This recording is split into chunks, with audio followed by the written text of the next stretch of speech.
Oh, you know what I love? Sports. Love sports. Sports. When it comes to Texas A&M. Where are you getting this information? Let me tell you. Welcome to TexAgs. I need to talk a little sports with you, Ags. David Nuño here with TexAgs Radio. Billy Lucci here on TexAgs Radio. Olin Buchanan. We will develop men, we will graduate players, and we will win championships on the field. The best way for us to win is to do it together.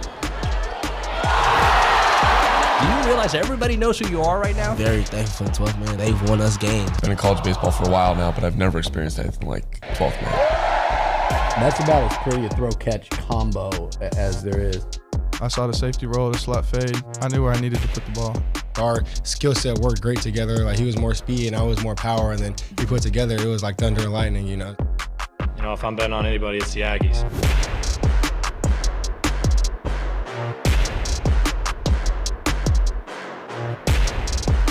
All right, welcome into TexAgs Radio, presented by David Gardner's Jewelers Rollo Insurance Studio. Go Hour, presented by The Warehouse at CC Creations. OB, I wanted to start the show off today. He's Olin Buchanan, by the way. I'm sure everybody knows him that listens to this show. He's our Heisman Trophy voter, our columnist, our snippets guy. Yeah. He's everything.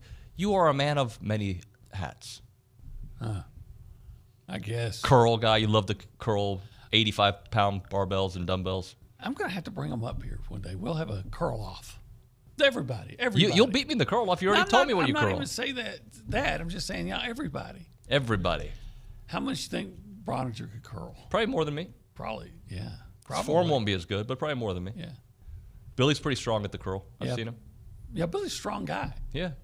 Yeah, let's not talk about it. We got a lot of strong guys at TexAgs. Do we claim the McKinney brothers? If we're going to claim them, if there's a Anchorman type fight, yeah, the McKinney brothers are on our side. Absolutely. I'd get behind the McKinney brothers and Hunter. If we did a media war, KBTX, watch out. Even though you're our friends, watch out. Right?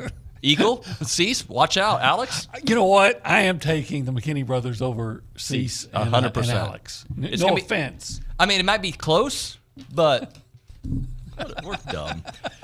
So, Obi, I'm just going to ask you a couple questions about A&M Notre Dame, because we got a long way to break this game down. But I just want to ask you a couple things.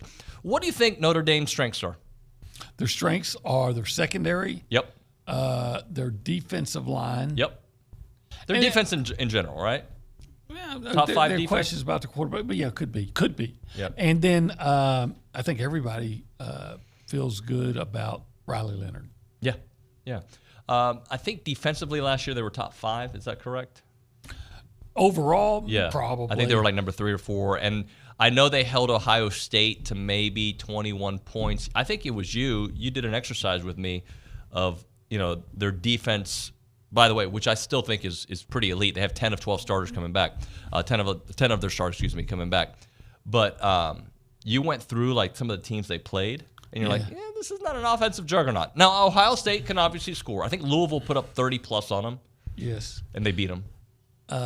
Look, what I was looking at was Notre Dame was 3rd in the nation last year in pass defense. And they had one guy's All-American, one guy's National Award winner. And I'm not saying that they're not good, right? I don't want that to be misunderstood. But I was just looking at the guys that they had, the teams that they played, and where those teams ranked nationally in passing offense. Yep. And I think, let's see if I have it here. Maybe I have the wrong. I probably have the wrong thing. But anyway, they were like 5 of their opponents ranked 100th or worse in pass defense. Yep. In passing, and that doesn't include Tennessee State and an FCS team that, but I'm going to go over it with you, okay? Shall we? Yeah. Let me open up their schedule right here. So in 2023, their first game was the Navy game. Yeah. Okay, they demolished them. Was that in Dublin? I feel like it was. Yeah, I think so, yeah. Yeah, 42. Okay. Then they beat Tennessee State 56-3. There's a method to my madness here coming in a moment. They beat NC State, who is a good team, 45-24. They beat Central Michigan 41-17. They lost to Ohio State 17-14. Ohio State had a good offense. They kept them to 17 points. Did they have a good offense? Yeah. I don't even know where Ohio State was ranked last year in offense. I have to admit. Nick, can you effort those stats of just where they ranked offensively, total offense, and maybe points per game? You had them play Duke, and that's the game where Riley Leonard got hurt on his very last possession. If I remember correctly. He also got hurt earlier in that game. But he came back. That's right. He did come back. Ohio State was 48th in the nation in total offense last year. Okay, so they weren't that good. They were all right. Yeah. What was A&M in total offense? A&M in total offense was 50th. Okay. Huh, interesting. So, all right, the Duke game. Duke almost won that game. If I remember correctly, there was a long touchdown run. With like 20 seconds to go. Yeah. Louisville put a beating on them, 33-20. Now, that Louisville was the third game on the road, third consecutive road game. Quality opponent on the road. You got USC. They took care of business against USC 48-20. Of course, you know how I feel about Pac-12 football. Oh, I know. Pitt, they destroyed Pitt 58-7.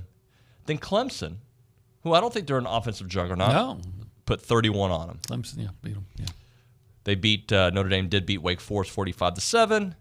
They destroyed Stanford 56-23, and then they beat an Oregon State team that didn't have some players because they lost their coach. They had like 5 first-time starters in that game on defense. I mean, the reason I'm bringing this all up is I came across a discussion about A&M Notre Dame from a Notre Dame insider, Tyler Hokra from On3. There was the On3 roundtable. I'm going to play a little snippet of it because I want you to just kind of hear what they think, and then I think we might agree on some points, maybe, and we'll certainly retort on some points. Okay. Here's a little snippet, if you will, from Tyler Hokra. Yeah, play to your strengths, and you just mentioned it right there. There's really no reason that Texas A&M, while I mentioned Mike Elko being a really good coach, and I think he's going to do a lot of really good things there, he's a defensive-minded head coach, and Jimbo Fisher was just fired, and he's an offensive-minded head coach, and quite simply, Texas A&M wasn't getting it done on that side of the ball in the Fisher era, not to the level that people thought. All the money that he got, I don't think he lived up to that, and Texas A&M lived up to that. So that being said, there's really no reason that Texas A&M should be able to move the ball on a defense that was top 5 in the country last year and returning all those starters, as you mentioned. Al Golden is in his 3rd year as the defensive coordinator. That matters, and Notre Dame's really leaning into that, being able to say, hey, we've been in the same system for 3 years. We're going to be as good at it this year than we were in any of the previous 2 seasons. So there's a lot to like on that side of the ball, and I think that's the biggest thing for Notre Dame is just not to let Texas A&M kind of run all over you. Okay, so I want to go back to the one point he said there. So that being said, there's really no reason that A&M should be able to move the ball on defense that was top 5 in the country. But he listed reasons for Jimbo Fisher. Let me just go ahead and throw this out there. Jimbo Fisher's not out coaching anymore. That's one part. That's pretty significant. And I think, and I'm sorry for thinking this with my voice doing crazy things, I'm sorry when you're on your backup quarterback who was really good, you don't expect the offense to be as good. He was not really good. He was good. Goodish. He was serviceable. Okay, but is it a huge leap of faith to say the offense would be better with their starting quarterback? The offense would be better with the starting. Is it a huge leap or a big thought that any SEC team or any quality team that plays the majority of their season with their backup quarterback, their offense will take a step back in many cases? Not every case, but many cases. We were just talking about where different teams ranked offensively. Yep. A&M was 50th last year. Clemson was 52nd. Now, A&M's 50th ranking came while playing teams like Alabama and, I'm having who'd they open the season with? Or who was there? Miami. Alabama. I'm not saying they were great. Mm-hmm. Tennessee, right? Mississippi. That's who they're. Now Clemson, 52, who scored 31 on Notre Dame. I think what I'm getting at, I think we can agree that you're getting a lot more challenge A&M did in the SEC than Clemson did in the ACC. 100%. I get where they're coming from. I'm not saying Notre Dame's not going to have a really good defense. What I am going to say is from the A&M perspective, A&M's not going to go into that game thinking, man, this is a hopeless cause. And if you want to play the game he's playing, which is fine, you tell me why Notre Dame's going to be able to move the ball against that A&M defense. 100%. And here and you can say, well, the A&M secondary wasn't very good last year. Okay. Different secondary. And different caliber of receivers, because you tell me the Notre Dame receiver that's going to do to you what the guy from Alabama did. Right. I can't even think of his name. But, he had 3 touchdowns, wore out, why can't I think of his name? Or Caleb Burden. Caleb Burden. Or the guys at LSU. Or the guys at LSU. Or the guys Which at Ole Miss. one at LSU, by the way, right? That's why I said guys. Or the guys at Ole Miss. And by the way, LSU got theirs, but for a big portion of that game, A&M was neutralizing them. Yeah, for a big portion. So anyway, I'm just saying that you can say anything on both sides to make yourself feel better. 100%. This game will probably be a low-scoring game, low-ish scoring game, because I think you're going to have pretty good defense. Look, I don't know what to expect from the offensive line. None of us can, right? We can make a pretty good guess that is going to be better than last year. Yeah. It's still a guess, but I think they're going to be better. I think they're going to be able to run. I do too. But I think they're going to be better because of personnel and coaching. That's why. If you need a reason, they got a couple different guys on the line, and they got a different coach. All the Aggies that are listening to me that, really right now that are really into the program, they're going to remember when A&M played that second game at home against Clemson. And there was some Clemson guy, young guy, much like our man Tyler here, and was doing a breakdown, and finally the way he said, well, what they're really going to need is body bags. Like the Karate Kid guy or whatever. Body bags. The body bags. And then, quite frankly, if not for one of the, and I hate to be this guy. You could be that guy today. But if not for one of the worst officials' calls I've ever seen, A&M probably wins that game. And I'm talking about, everybody will remember it, Courtney Davis losing the ball at the 1 yard line, and the ball clearly went out of bounds. But there's no. I mean, the law of physics would not allow that ball to have gone through the end zone. And so if they make the correct call, which to this day I can't believe they didn't reverse it, you're putting the ball at the 1 yard line. Yep. So,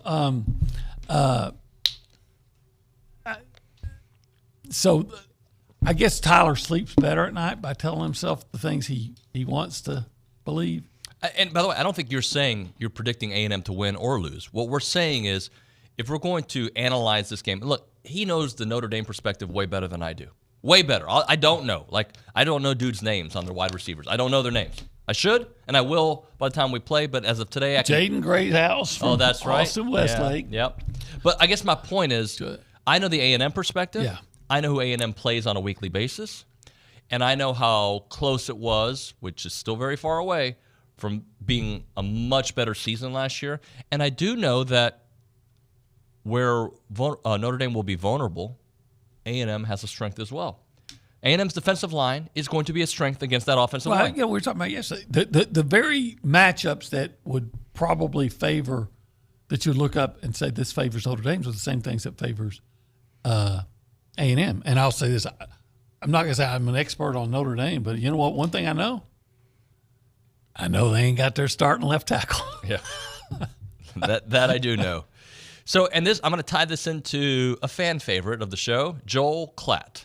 Mr. Colorado. Yeah, Mr. Colorado, He hates Mr. Big 12, hates A&M. So I think the other dude, what's the other one that's anti-us? Barrett Sallee. I think he was more anti-Jimbo than he was anti-A&M, but I guess we'll find out here over the next few months. But Joel says, and nothing about A&M, by the way. I'm just going to read what he says about Notre Dame. He says, the team that I study more and more, that I watch on film, that I'm ready to get ready, you know what? Okay, this is weird. The team is going to be really good. The more I look at it, folks, the more I'm convinced that Notre Dame is going to be really, really good. It starts with a roster with a top 10 defense, gave up 16 points a game, paired with an offense that also has top 10 potential infused with new names. They have a dominant defense. That side of the ball, they return several players, including, and he names all the players like Benjamin Morris, Howard Cross. Now you look at with Riley Leonard and his experience and Mike Denbrook and that defense. Well, hold on. They're going to be pretty good. Okay. Nobody's denying that. Their path to the playoffs, if they beat A&M, they're going to go. And if they lose A&M, they'll still probably go. And that's week 1. I just one of those guys say, okay, well, A&M obviously shouldn't show up, but I know the Aggies are going to be there anyway. By the way, so, to make my point, how your numbers can be skewed somewhat, Notre Dame gave up what? He said 16 points a game? Well, Navy averaged 17.7. Pitt averaged 20.2. Wake Forest averaged 20.3. You see where I'm going with that? Again, Tennessee State doesn't even show up. That Central Michigan averaged, 23. That doesn't mean you're not good. But what I'm saying is, do the numbers get skewed somewhat when a team like, say, Navy is held down by Notre Dame, right? They're held down by Notre Dame, but they're held down by everybody. They scored 7 again. Let me look at this. They scored 3 against Notre Dame. They had 14 against Charlotte. They had 6 against Air Force. They had 13 against Temple. They had 10 against East Carolina. So, you see where I'm going with that? Yeah. A lot of teams shut these guys down. And I'm not saying Notre Dame, and you're not saying they aren't good defensively, but just maybe, they're not quite as good as their statistics indicate. What did A&M average per game last year points? Is it 31? I think it was. Yeah, I think they got over the 30s. All right, so 31 points a game with 3 quarterbacks playing, an offensive line that wasn't good, with a pseudo Bobby Petrino / Jimbo Fisher offense. Bobby Petrino was just a hood ornament. Okay. And they scored 31 in the SEC. 33 points. Now, the SEC, if you look at some of the total defenses, I believe in the top 10, only Georgia was the top 10 in total defense. Right. It wasn't vintage SEC defense. But Alabama was the second-ranked team, I think, at 16th. But you know what? Remember, A&M moved the ball on Alabama. They did. With a backup quarterback. But they couldn't pick up the short yardage. Right. To keep drives going or to get scores. So, again, go ahead. Like I said, I'm going to have a house full of domers, and I'm sure they're going to be talking about what an easy win it's going to be. And you know what? I hope so. I welcome that. I don't know. Well, maybe your guess. I don't think, because I listened to more of that. And he thinks it's going to be a close, tight game, and I don't even think he's predicting, but he's like, A&M shouldn't be able to move the ball on Notre Dame. And my response to that is based on what? Based on an old system that's different? Is it based on the quarterback who didn't play for most of the season? Like, what is that based on? If you give me a reason why you think that, okay, but is it based on just because you're looking at what Jimbo Fisher's stats were last year? Well, I could retort. The offensive line was bad. Your quarterback got hurt. Sorry. And they still scored 31 points a game. Yeah, and I think A&M's really going to – I haven't – maybe I'm as delusional as anybody, but I'm starting to believe that A&M is going to be able to run the football. Colin Klein's teams ran the football. I get it. It was against Big 12 defenses. Yes. I think the defenses, the offensive line is going to be better, but I go back and as good as Notre Dame's defense was last year, I'm seeing Stanford ran for 143 yards and 2 touchdowns on them. Central Michigan ran for 131 yards, 2 touchdowns. Louisville, in that win, had 185 yards rushing. Mm-hmm. Why would I go in there and say, there's no way A&M's going to be able to run on these guys? Again, we have to use new lenses. I'm wearing my glasses right now. When speaking about a Mike Elko coached A&M team, it's real easy to go in thinking like last year, but it's also not that huge leap of faith to say all the things that we have questioned the last few years have been addressed. It should be better. I agree. I agree. The A&M's all the issues that A&M has. I don't know that they're going to be better at receiver. Okay, Anias isn't there, and Evan Stewart moved on. Even though I thought we've talked about that, Jade has potential was more productive. Yep.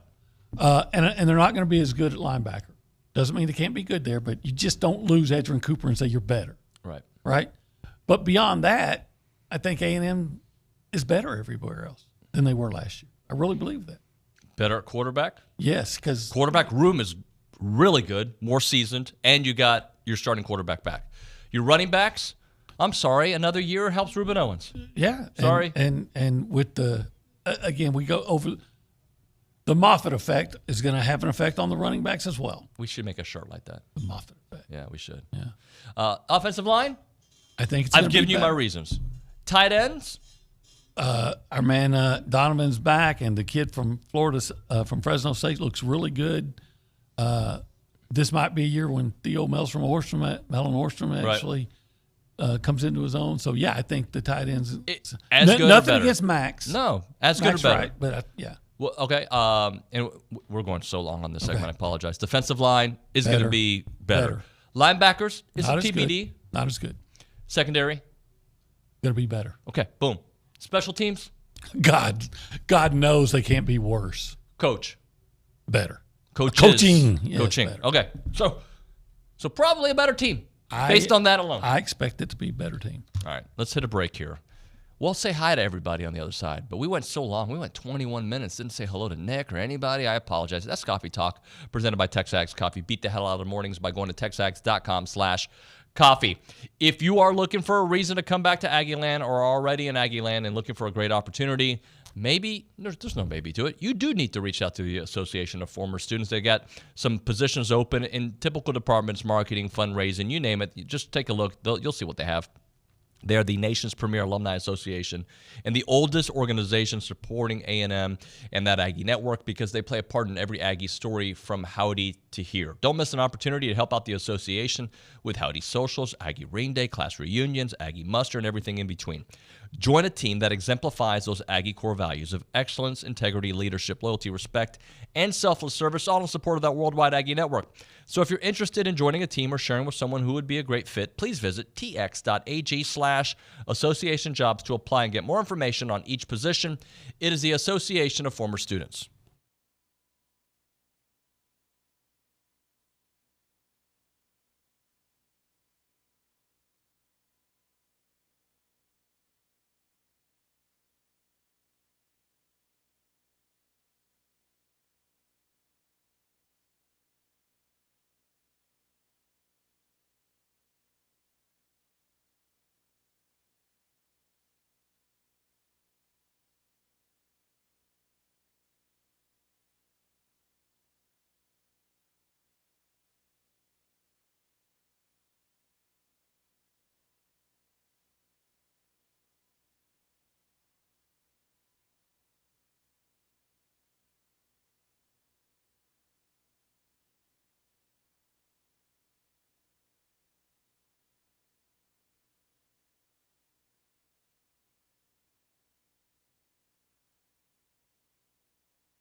TexAgs Radio presented by David Gardner's Jewelers Rollo Insurance Studio. Go Hour presented by the Warehouse at CC Creations. If you want to call the show, we'll pick it up on the Boss Firearms Hotline. That number is 979-693-1150.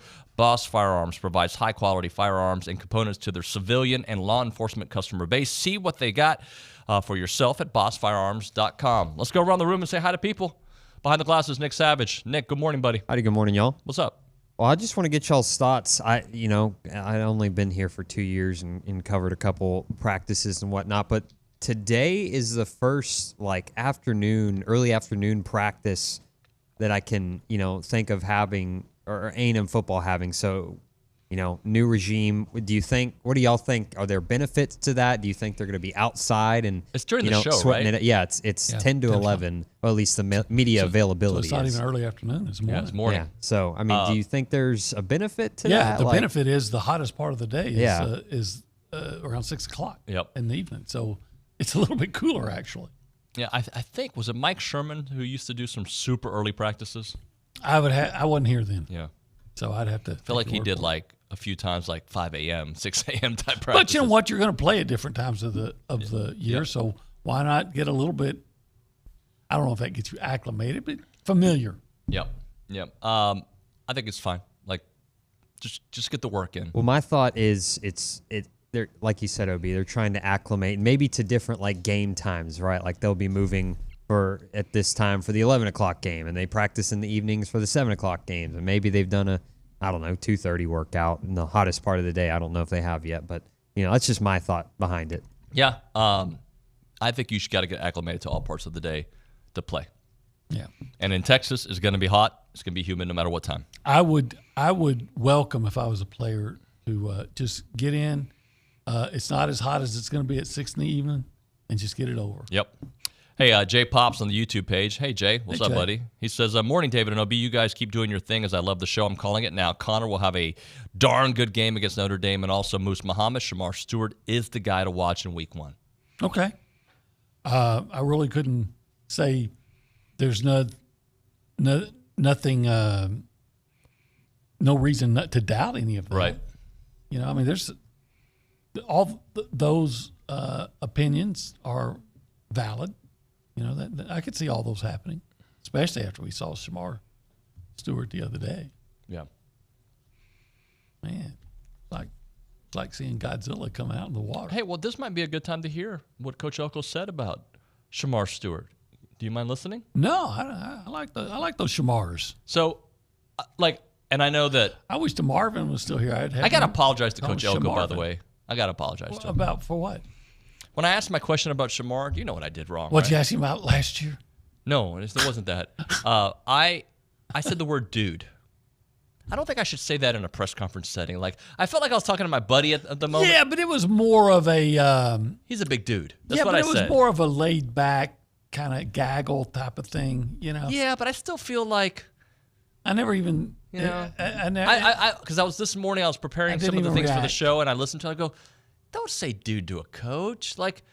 Don't. So, Mike, if your family's listening, I apologize. You said dude to... No, I didn't call him dude. I said he's a big dude talking about Shamar Stewart. And I feel like I need to use the usted form with Coach Elko, not the to form. I didn't register with me. Okay. Well, here's the answer. I don't believe the question made the cut. Here's what I asked about the difference with Shamar Stewart. He's really learned how to strain to an even higher level. He's always played hard. He's always been extremely athletic. That was all the way back to when I was here and we were just bringing him on campus as a recruit.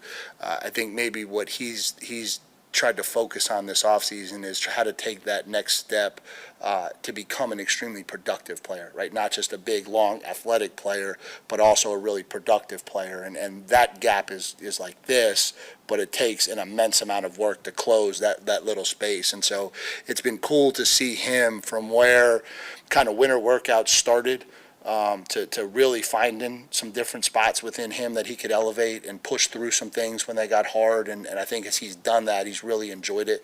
And I think he's seen it kind of help him and affect him, and saw it in spring ball with his game, how it had improved his game, and then went out in the summer and really attacked it.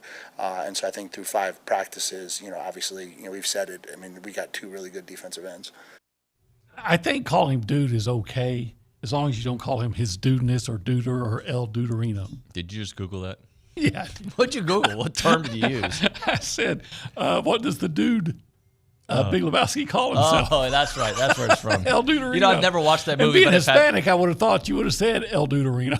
I've never watched Big Lebowski. I know it's one of Billy's big gripes that there's certain it just didn't look intriguing to me. I know it's a classic. Good. It's good. I know it's a classic, it's good. right? You should take the time. Yeah. So let's do this. Let's check in with Callie. There's we got to do 24 and 24 here in a minute, but there's a quote I want to read on the chat. Every road game, talking about Notre Dame, they had last year, they gave up 23 plus points a game, except the Duke game, which we know what happened there. Yeah. Notre Dame is going to be good. That you can lose that game. They're going to have a good defense. I'm just saying, don't go in there thinking you can't move the ball, because I just don't think that's true. Yep. Let's go to the Angry Elephant News and Social Center. Callie Gardner, sir. Callie, good morning. Good morning. How's it going? How are you? I'm great. What's going on in your world? Just staying busy, living my life. I'm doing stuff with sales and events now, and I'm having a lot of fun over there too. So good. She's a psych major. She has a degree in psychology. You want to share the question that you asked me earlier, or no? I was wondering if, because of that education, that background, if she, has come up to it with a theory on why I'm as, I won't use the terms I use with her, why I am as crazy as I am. Because of your Bang energy drink that makes your heart explode. Maybe that's why. And yet here I am, still alive, so my heart hasn't exploded. Okay, I better not joke just like my that. Enthusiasm. Because if one day that happens, I'm going to feel terrible for saying that. Yeah, so am I. Yeah, you won't feel a thing, Obi. You won't feel a thing. Callie, let's get a text in because we got to hit a break. Yes, we had a text. Speaking of Notre Dame, and he wants to know how much the 2020 playoff fiasco plays a part in Elko's desire to beat Notre Dame. He remembers Elko saying he wouldn't listen to an analyst ever again. Yeah, I don't think that. I think that part of it, his issue's not with Notre Dame. His issue was with the ESPN folks and the committee and all those things. Here's my opinion. He's motivated to win every game. Every game. Can we find extra levels? Sure. I think all elite coaches and athletes find other reasons to even get more focused. But it is going to be on a game-by-game basis, right? Right now, all the attention is getting this team ready, and then here in about, 10 days, it turns their attention to getting ready for Notre Dame. I'm assuming that Mike Elko had a positive experience in his 1 year at Notre Dame and probably looks at that fondly. So I don't think he probably has a hate for Notre Dame as much as he has a hate for losing. Yep. Let's hit a break here. We'll come back with 24 and 24. Right now, we're talking about Rollo Insurance, the official insurance provider of TexAgs Radio. The difference is real. You know this about them. They're an independent insurance company built around educating you on exactly what you're paying for, doing the shopping for you so that you can accomplish all of your insurance goals. Here's the beauty of it. They're right here in College Station. They love Texas A&M. They love this community, Bryan College Station. They love the Brazos Valley. That's why you see them everywhere, from grocery stores to Aggie sporting events. You name it, you see Jackson, Jason, the whole crew all over the place. They want to be super local, but they also want to take care of you no matter where you are. They've got offices in Houston, Dallas, Tyler, Austin, San Antonio, West Texas, everything outside of Texas, and they'll take care of your car insurance, your homeowners, owners, farmers, ranchers, hobby farmers, and business owners. And their priorities are God, family, and country. Go check them out. They're the best when it comes to getting your insurance. Their phone number is 888-44-ROLLO, or go to rolloinsurance.com. That is 888-44-ROLLO, or go to rolloinsurance.com.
And we are back here on TexAgs Radio. We are presented by David Gardner's Jewelers. We are in the Rollo Insurance Studio. It is the Go Hour presented by the Warehouse at CC Creations. OB, we got to do it, buddy. We got to do 24 and 24.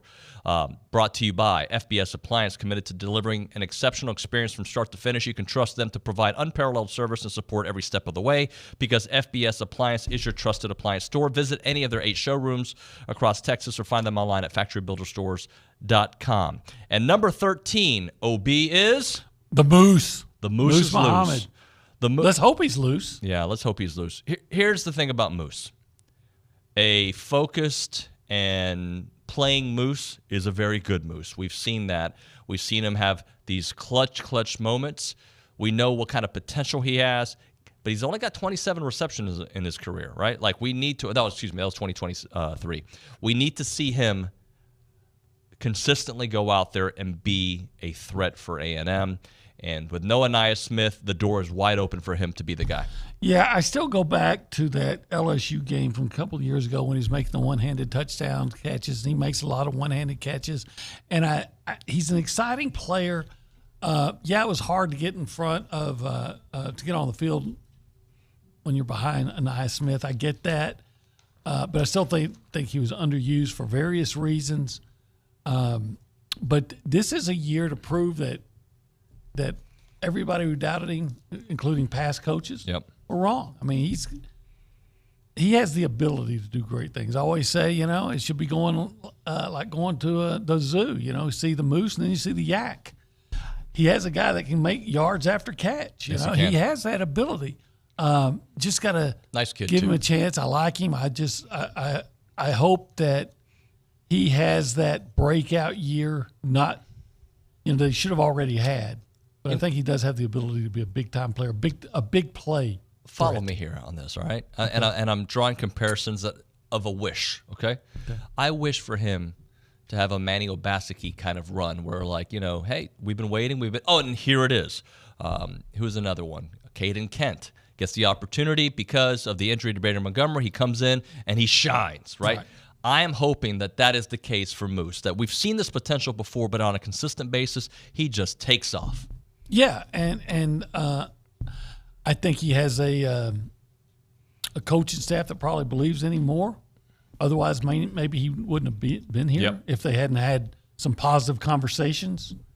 I don't expect him to go out and have a 1,000-yard season, but I think he's actually has that kind of ability because I've seen some of the big plays he's made. I've seen some of the circus catches that he makes, and I know he can do good things with the ball once he catches it. Couple of stats here. It says in 2022, 87.2% of his snaps were in the slot. In 2023, 65.8% of his snaps were out wide. Yeah, so they're trying to figure out what to do with him, right? Yeah. I'm just betting. I don't know, but I'm just betting he's going to be a slot guy. And then here's something that caught my attention. Is we talk about the Moffitt effect. Mm-hmm. According to his measurables on the Aggie website, he's lost 10 pounds from last year. So he's at 195. Apparently, he was at 205 last year. Or maybe even a little quicker. A little faster, potentially. Yep. And he's already a strong guy. Yeah. So there's that part of the Moffitt effect. We always talk about certain positions going up. Right. There's also getting leaner and faster. And look, I don't know how you can watch Moose and doubt his hands.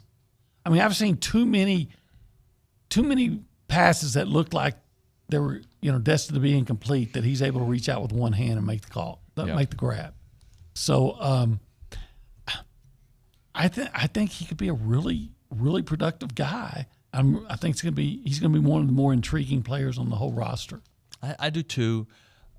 It's the way Coach Elko has talked about that receiver group. I think it was yesterday where he spoke highly about Noah. He's talked highly about Noah before. But if these guys, somebody will probably develop as your go-to A1 receiver, right? Your wide receiver one. But if they all just take a step in consistency, that's a pretty good group. If it's just consistent.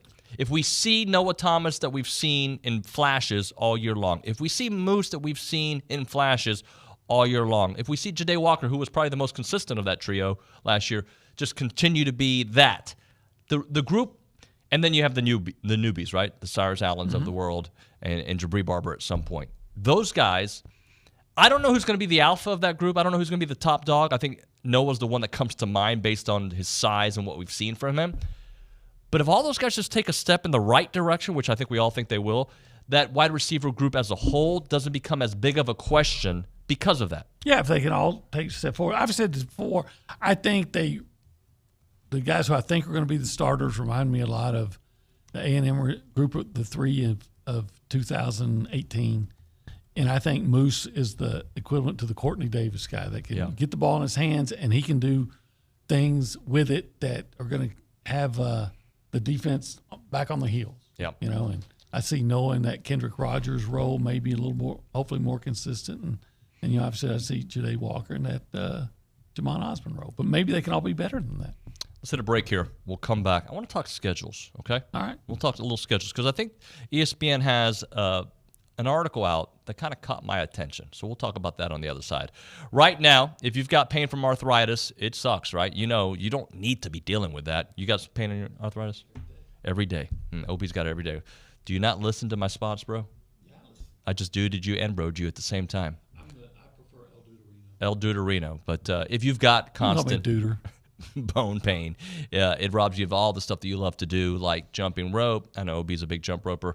Is that the way you'd phrase it? Jump roper? Rope jumper. Rope jumper. Sorry, I apologize. He loves doing that. Like in the morning, that's part of his whole calisthenics thing. But he can't do it anymore because of the pain. Well, he needs to reach out to QC Kinetics. They have cutting-edge treatments that accelerate your own body's healing properties, revitalizing your joints so you can move again. So if you're living with chronic pain from arthritis or you've got an injury, you need to know that steroids and surgery are no longer your only options. Pain pills are no longer your only options. You can use QC Kinetics and the advanced regenerative medicine to treat that pain, enhance your joints, restore your mobility, and give you long-term lasting relief with no downtime. It is the future of medicine, and it's right now. Call for a free consultation at 979-452-6000 QC Kinetics. 979-452-6000. That's 979-452-6000.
TexAgs Radio presented by David Garner's Jewelers Rollo Insurance Studio. OB, did you see ESPN has the top 25 hardest schedules in college football? Okay. And this is interesting because it's a different take on what I've read. It has A&M at 20th as the hardest schedule in college football, but the University of Texas at number 10. 10? Hold on. I didn't mean it like that, OB.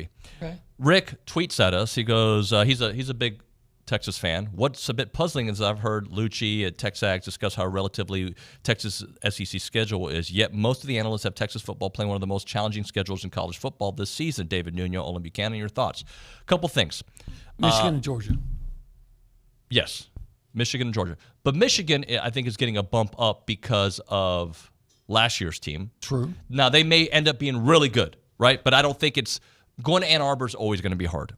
So I give you those two games being extremely difficult. Mm-hmm. But I think what most people have said, and tell me if I'm wrong here, OB, and I think that it's not just TexAgs. There's many, you can Google it, Rick. There are many national analysts that have Missouri and Texas as the two easiest SEC schedules in college football. Well, they are. If you go by their SEC schedule, just their conference schedule, and their opponents and what their opponents' winning percentage was last year, Missouri is the, quote, easiest. Right. Texas is next. Okay. Now, they got to go on the road playing A&M. They have to play Oklahoma up in Dallas. But they get Vanderbilt. They get Arkansas. They get, I think, Mississippi State. Their road games. Okay, let's see. At Michigan, definitely. But let's talk SEC because that Michigan game, I'm a TBD on Michigan because I don't think they're going to be very good. But they do have a very strong defense. I think it's going to come back to how that offensive line gels and Donovan Edwards, what kind of year he has. But that is a tough game for sure. You don't go on the road. I mean, am I seeing that correctly in the SEC until Vanderbilt? That's your first SEC road game. I don't think that's a daunting task on the road. No. And that's on October 26th. So your first road game. Now, the Dallas game, Oklahoma, neutral site game. Yeah. But Vanderbilt. Then your next road game is Arkansas. Yep. Okay. Arkansas won 4 games last year. I don't think they're any better if they lose their quarterback and they lose Rocket Sanders. I just don't think they're going to be better. They may win a game or two more because they were 4-8 last year, but I don't think they're going to be better. And then A&M. I think A&M is going to be really good this year, and I think going to Kyle Field rivalry game, that game is going to be extremely tough. If you base it on last year, which we're not going to base things on last year, 7-5 team, brand new head coach. If you look at it in its total, you get Florida at home. You get Georgia at home. By the way, A&M gets a lot of teams at home too. I get it. You get Mississippi State. A&M plays Mississippi State as well. I don't think for an SEC schedule that's difficult at all because you're going to play hard teams in the SEC. Everybody is. Right. So, yeah. I always say it. It's as advantageous an SEC schedule as you can have. Doesn't mean it's easy, but again, compare it to what Florida faces. Compare it to what Oklahoma faces. And compare it to A&M, I think, has an advantageous home schedule. If you're going to take on those teams and you get them at home, it's advantage A&M.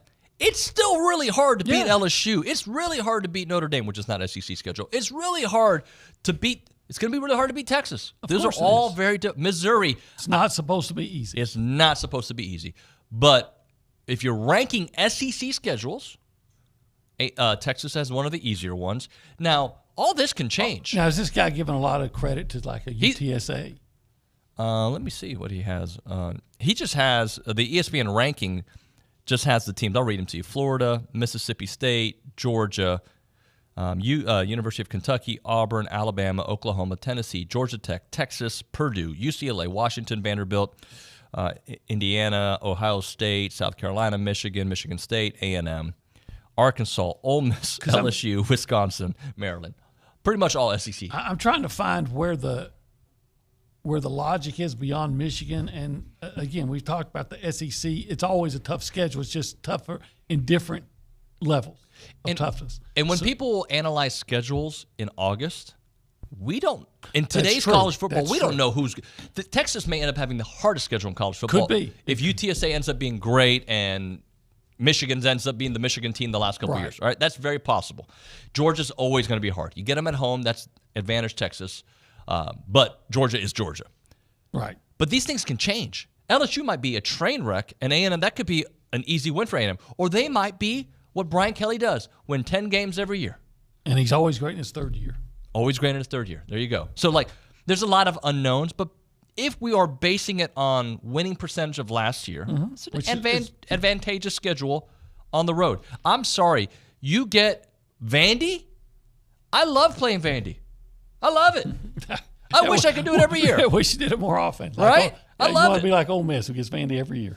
So, if teams live up to what their reputation is, yeah, Texas, that's going to be an interesting Even though schedule. I will say the last time A&M played Vandy, they escaped. Yeah, they did. Yeah. It was like a 20-19 game or something Season like that. opener in 2020. Yeah, that's right. Yeah. And we thought, this might be a rough year. Yeah, and then it wasn't. OB, thank you very much for your time, you sir. bet. Appreciate you. When we come back here on TexAgs Radio, John Harris on a mobile. We got to call him on the phone, by the way. He can't do Zoom. We'll get Johnny on the program. And we got Bobby Carpenter a little bit after that. I've never talked to Bobby before. I'll be looking forward to that conversation. A lot to get into. It's TexAgs Radio.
All right, we are back here on TexAgs Radio, presented by David Gardner's Jewelers, Rollo Insurance Studio. Let's go to the football takeover czar, John Harris, there from the Houston Texans, their sideline reporter, and, of course, our dear friend, Johnny Harris on the Boss Firearms Hotline. Johnny, good morning, buddy.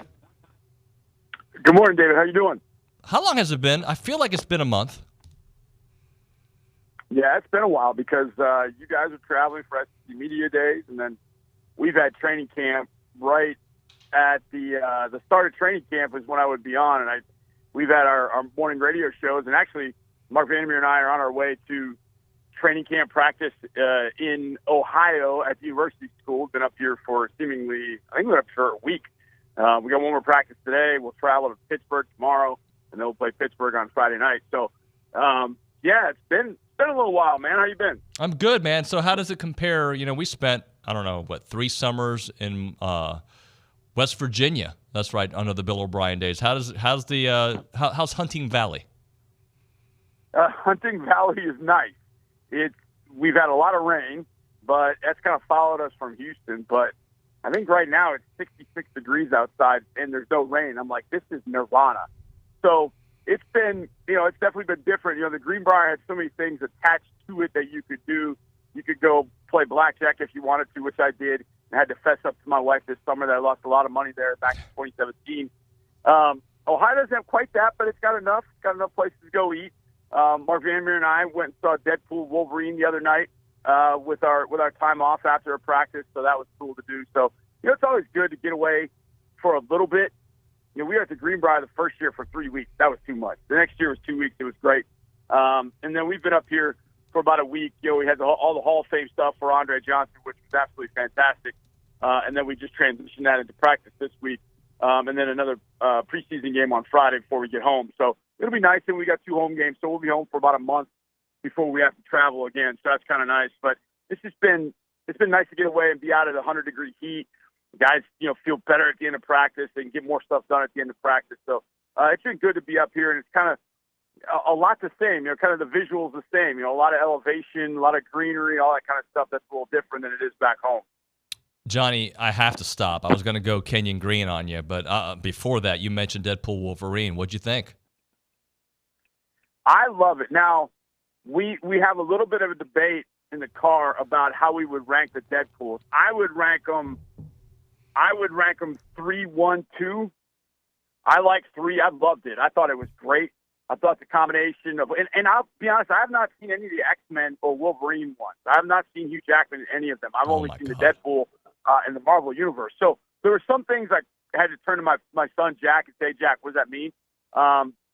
Because when I saw it the first time. So the second time I caught a few of those things, and so I loved it. I thought it was absolutely hilarious. Now, I know there are a lot of people that are like, well, it's raunchy, they're bad words, all that kind of stuff. I've never been scared by that, so that doesn't bother me. I just thought it was really, really good. So I don't know if you've seen it. My assumption is you have seen it, knowing you, David. Yep. But I loved it. Now, Mark said his is 2, 3, 1. I liked 1, so I didn't care for 2 all that much. So we debate 2, but we're pretty high on 3 and pretty high on 1. Okay, Vandy's out of the discussion. He's not allowed to talk about this. You can't put 2 as number 1. Come on, Vandy. Come on. They had to remake it. I said the same thing. I didn't understand how he liked 2 so much, but it's personal opinion. He loved 2. All right. Before we lose all of our listeners, I'll make this commentary. I do 1, 3, 2, and okay. I think 3 could be 1. I need more time to kind of absorb it, and kind of just think about it. Yeah. I'm just kind of multiversed out. I feel like it's just too much multiverses happening in superhero movies. Although it's cool, yeah. I'm ready for some new storylines. And if you remember, from 2008 through 12, when we worked in the same building, I don't think there was a day that went by that we didn't talk about a Christopher Nolan Batman movie. So but let's talk football. Can we do that? Let's do it. Titus Howard, I saw the news that he had to be carted off. What's the latest there? And obviously, I got to get an update on Kenyon Green's camp. Did we lose John Harris? Juanito? John Harris. John Harris. I hear feedback. Huh. Let's call him back, guys. So I do want to ask because I didn't see I saw it on Twitter, and then Matthew Dawson put it in our prep. He's still on the phone? Interesting. Okay. I don't see anybody on my phone side. But I on my side of things, I saw that Titus Howard was carted off the field yesterday, and that's obviously a very important lineman to them. Kenyon Green, I want to see how he's kind of getting back into the groove of things, and then we'll obviously talk about how their preseason has gone. They had the game last week against the Chicago Bears, and then we got to get into some college football talk. So hopefully we'll get Johnny back on the show here in the next few seconds. I know that they're calling him. It looks like they've got him there. So we go back to the Boss Firearms Hotline. Johnny, sorry about that. I lost you for a second. Yeah, man, sorry about that. God only knows over here. We're on the University School campus, and we're just surrounded by trees and the forest. And we actually saw a sign as you come into campus that said, please beware of wildlife. And it showed a picture of deer and bears. And I'm like, good grief. So here's the thing, David, you're a reporter. You've been a reporter for a long time, right? The truth matters to you, right? Absolutely. Does it not? Like, you have to report the truth. Well, when you say that somebody was carted off the field, unfortunately, people read it like, oh my gosh, she couldn't walk off the field. What happened was Titus got banged up. I don't know what it was. He walked off the field after one-on-one drills, and it was a little slowly, but he walked off the field. He went to see the trainers. They put him in the boot tent. They looked at him. Okay, you're not going to practice the rest of practice. And because at the university school, there's all kinds of elevation, and it's probably about 3/4 of a mile back to the locker room, he went with the trainer on a golf cart back up to the locker room. So I feel like Titus is going to be okay. But the way it was reported yesterday, it made it sound like, oh my gosh, he was carted off. He couldn't walk. I mean, that's the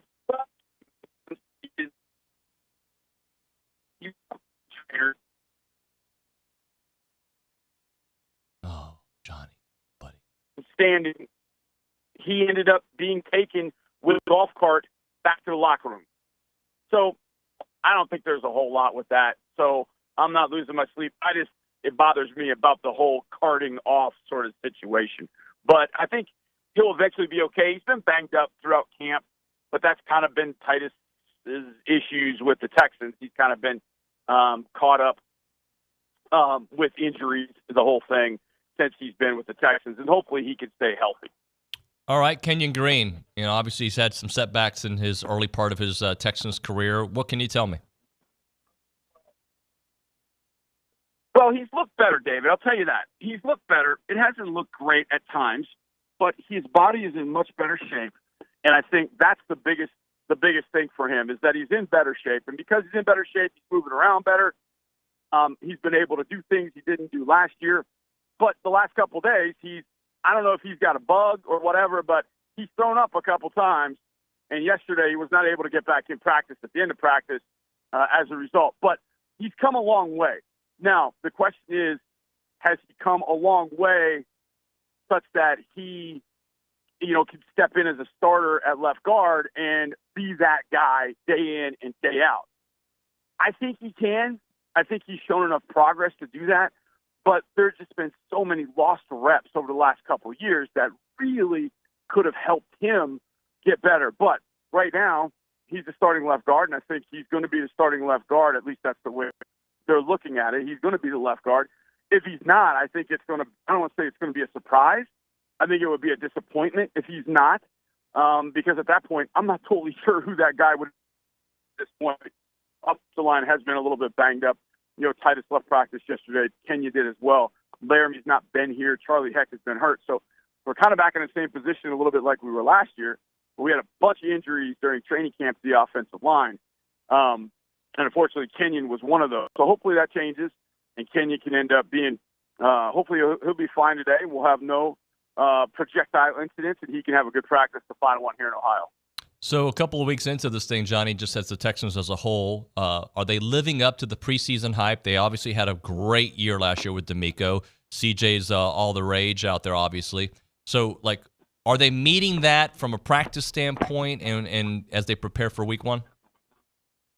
Yeah, I think so, Dave. It's so hard when you're going against yourself.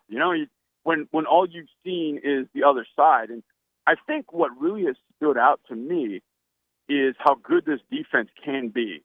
There have been days when Will Anderson and Daniel Hunter have been on the field where the offense has just struggled to do anything offensively with those two guys on the field. So my hope is that the defense is that good, because we kind of feel like the offense is going to be good, right? I mean, with those receivers, it's hard not to be. And with, Joe Mixon, and Joe's been banged up a little bit, but you kind of feel like, okay, the offense is going to be this good, and the defense is shutting it down at times.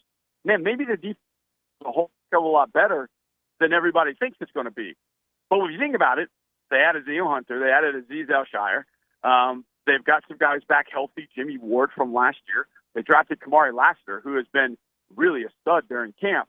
So I feel like they've done some really good things defensively that maybe people didn't anticipate. Holy cow, maybe this is a top 5 defense in the league. And if this defense is top 5, this offense is going to be pretty darn good. So if this defense can get in the top 5 or maybe top 3, they are really, really good. And they've got attitude too. That's what I like. They've got a ton of attitude. There's been a little feistiness during practice, but they pretty much have studs at all 3 levels. Derek Stingley is turning into the Derek Stingley that we thought he was going to be when he was drafted number 3 overall. So I feel like this defense could be the star maybe early in the season as the offense. They've got some new pieces at key spots. Joe Mixon, running back, Stephon Diggs, getting them incorporated, making sure Laramie Tunsil is back healthy, making sure all those things happen. I think it's going to take the offense maybe a second to kind of get on track where it really needs to be and kind of pick up where it was last year. I think this defense could really be rock solid from day one, and that could be really, really tough for opposing offenses. I'm looking forward to that and see what that defense does week 1 against the Colts. Johnny, let's turn our attention to some college football. We had a discussion about Notre Dame on 3. Had this discussion of what, why A&M shouldn't be able to move the ball on them and whatnot. And it just got my mind thinking. We know that Notre Dame defense is obviously really good. But from your perspective, from a coach's eyes, how good is that defense that returns 10 starters and a team that does not take on the most high-powered offenses in college football? They did play Ohio State. They did lose to Clemson. But a lot of the teams they played aren't scoring a lot of points. So when you look at the talent, the schedule that they had, and what they're going to bring to College Station, what kind of defense does Notre Dame have? Well, I think, David, it's going to end up being a solid defense, but they've taken on some losses. I feel like a linebacker, losing J.D. Bertrand and Maris Bufat, you lose both starting linebackers from last year.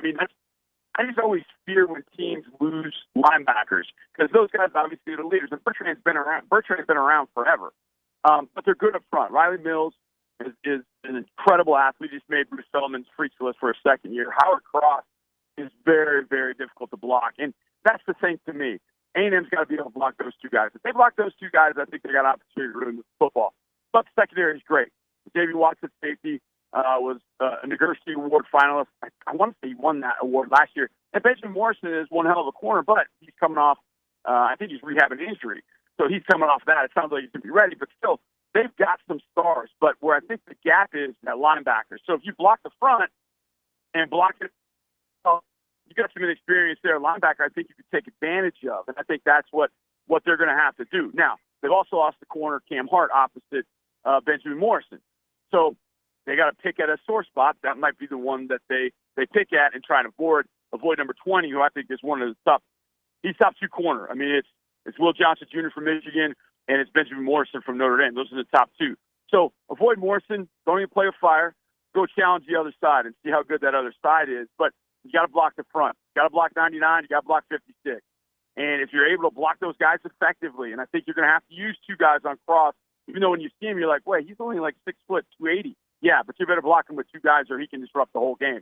So I think A&M can move the ball on them because they do have very distinct sore spots. That corner opposite Morrison, the linebackers. I think there's that opportunity to move the ball against them because of that. I think it's a solid defense, but I don't think it's one that A&M should fear, but it obviously should respect for sure. And then what kind of offense do you expect with a healthy Connor and what Colin Klein is going to hopefully bring from Kansas State? Not hopefully, he is bringing it. Yeah, I think and that's the other thing too, when the first game of the year, and this goes for both sides, when there's been coaching changes or personnel changes, that first game is always kind of a mystery. You're kind of dipping your toe in the water like, okay, I think they're doing this, but I'm not totally sure. So offenses are always off guard a little bit, just like, okay, I think they're in this front, but they might be doing something this. Defense is kind of the same way. Okay, well, they're running Connor Wigman. They're doing, some different things with Connor than we expected. And I guarantee you that Notre Dame has gone back, looked at some of the things that Colin did his previous stops, and how they use the quarterback run game in particular. But Colin might have a couple of change-ups for him that's new because he has Connor Wigman. So it's going to be interesting how the first quarter and a half go. I think those coaches are going to sprint in the locker room at halftime and use those 20 minutes like, okay, here's what we've got. Let's go for the second half, make a couple adjustments, and go. I think so it could be a little bit of a slow start for both, but once they get a feel for what each side is doing, then I think A&M, to me, has got more of the talent. I think they've got more dispersed talent throughout the defense at all three levels. They've got guys coming back that I think could end up being players. So I think Notre Dame will probably struggle a little bit. But look, with Riley Leonard, you kind of know what to expect. Riley really can hurt you with his legs. You got to take that away from him. Force him to throw from the pocket. I think he's decent, not great. And then I think you'll have him right where you want him. But get a lead, force Riley Leonard to have to throw a little bit. And, of course, if there's a guy that's going to know him inside and out, well, it's the new head coach at A&M. So it's going to be a great battle. I love the fact this game kicks off the season. It's going to be really fun. And it's a marquee game for both sides. Is it too simple to say, well, Mike Denbrook, he had LSU an amazing offense with Jaden Daniels, Malik Neighbors, and company, right? And A&M's defense with DJ Durkin did a pretty good job for 2.5 quarters, 3 quarters against that offense, but it doesn't necessarily translate with the talent that Notre Dame has. Is that too simple of a comparison? Yeah, I don't think you can compare them at all. I think Denbrock's got a completely different team with a completely different skill set. Now, I do think he's got some speed at wide receiver, but you're not going to sit here and tell me Riley Leonard is Jaden Daniels. That's, and none of the Notre Dame wide receivers are Malik Neighbors. And really, in all honesty, none of the receivers are Brian Thomas. And none of the receivers are Kyron Lacey. So you've got, a group of receivers for Notre Dame that's good, but it's not those guys.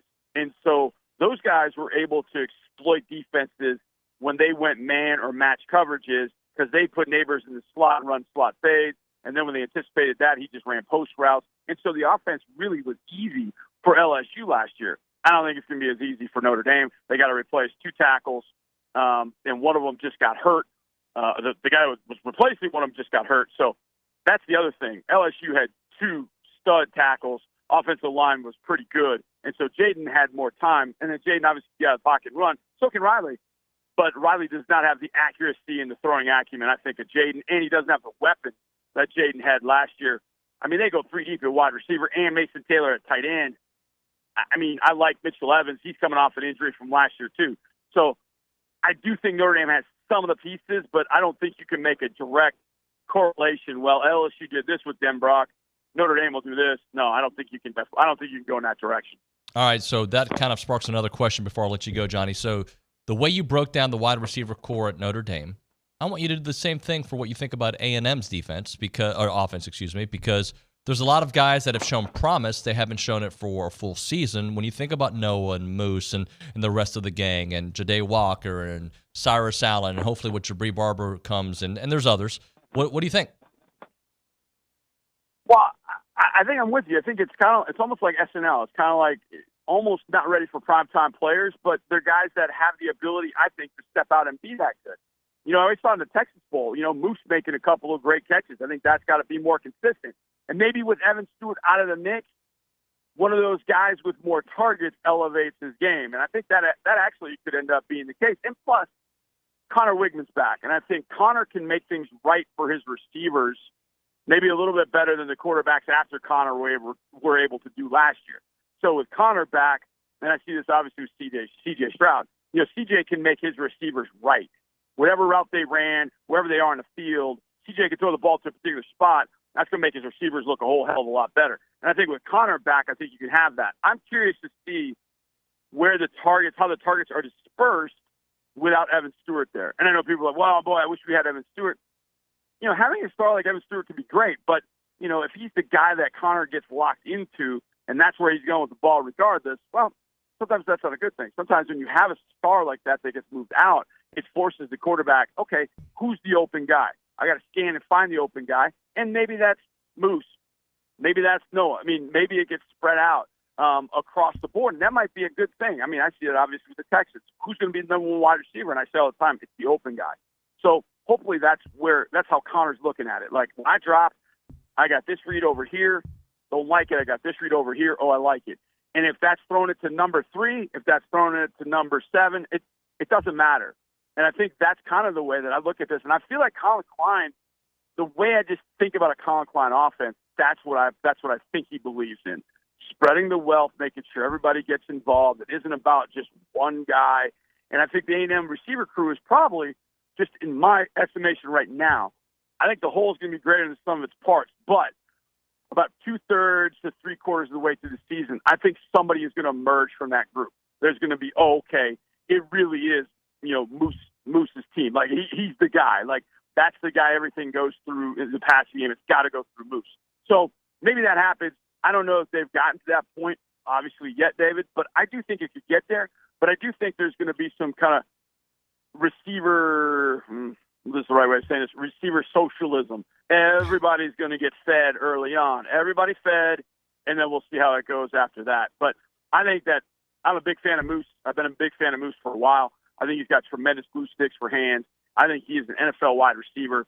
I think the polish in his game, route running, those things have got to get a little bit better. But I think when that happens, I think Moose is going to be that guy that translates to the next level really well. And I feel like, because I didn't mention him, people are going to read into it, but Jacob Bostic has gotten very good praise from Mike Elko. Isaiah Williams, the freshman's getting some good praise. We saw Micah Tease last year. So there's Wesley Watson, the transfer. So there's a lot of pieces that we just need to see grow. Johnny, I'm going to let you go on this commentary from Figurine Champ on our YouTube page. This is directed to you. He goes, I want that kind of work trip. Eat good, hit up a casino, watch the new Wolverine movie, and cover an NFL team. Say that again. He's loving your life. Figurine Champ says, I want that kind of work trip. Eat good, hit up a casino, watch the new Wolverine movie, and cover an NFL team.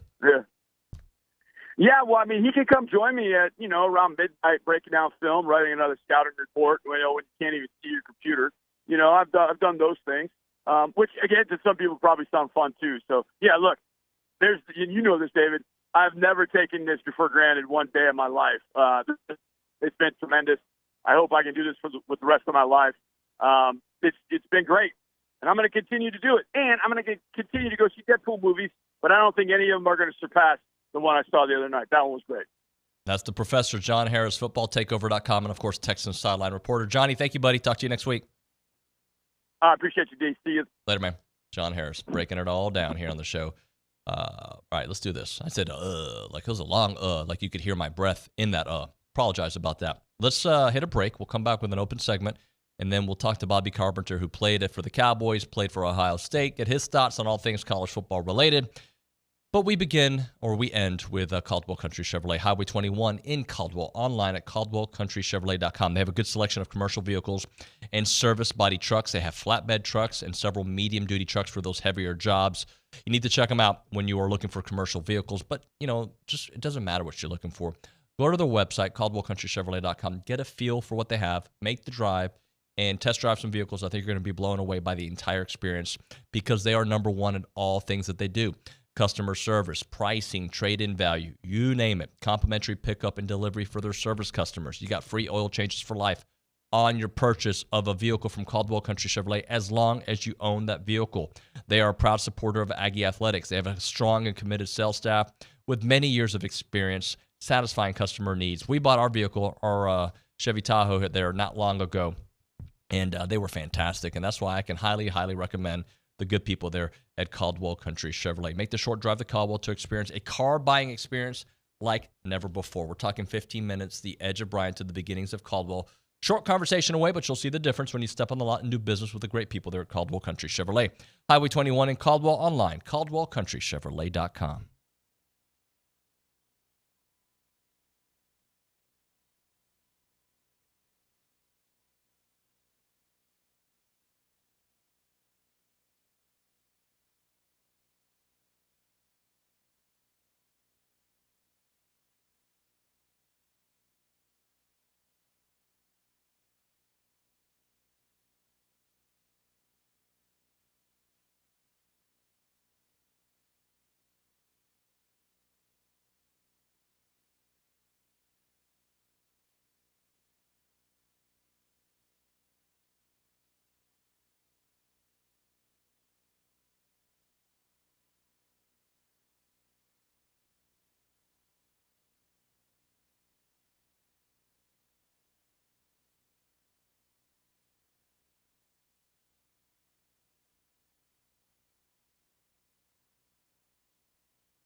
This is a Nick special right here. Is this Nickelback? Temple of the Dog. Who is it? Hunger Strike.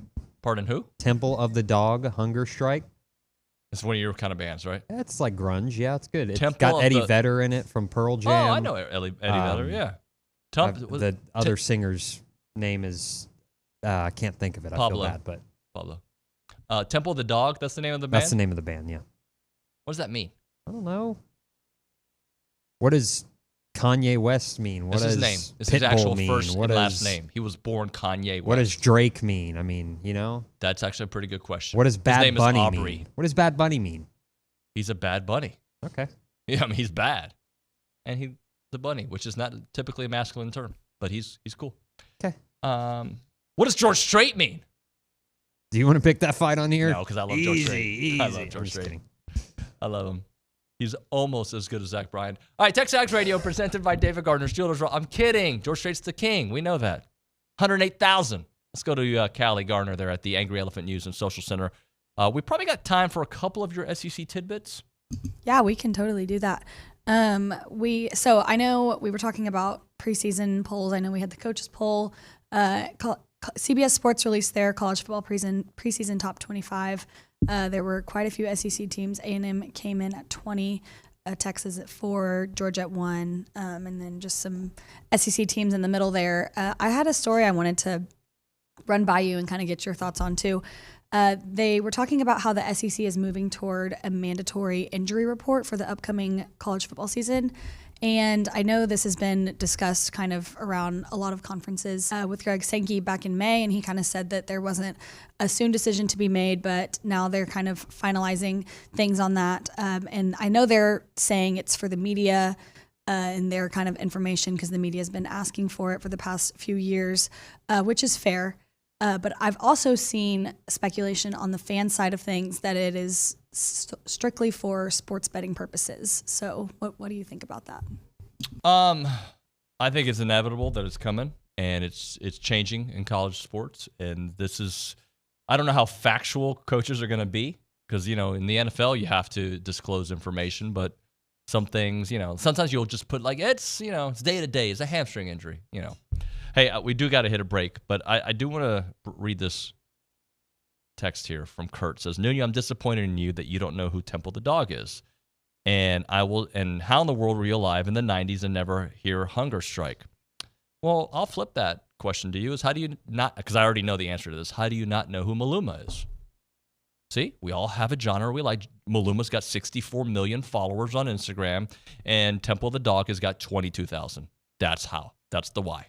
So, just kidding with you. We'll hit a break here. We'll come back with Bobby Carpenter, who played at Ohio State, obviously the Dallas Cowboys. Right now, though, FBS Appliance and their team of experts are there to help your appliances that make your house a home, carrying the brands that make your life easier with appliances that fit any budget. They've been caring for Texas since 1988.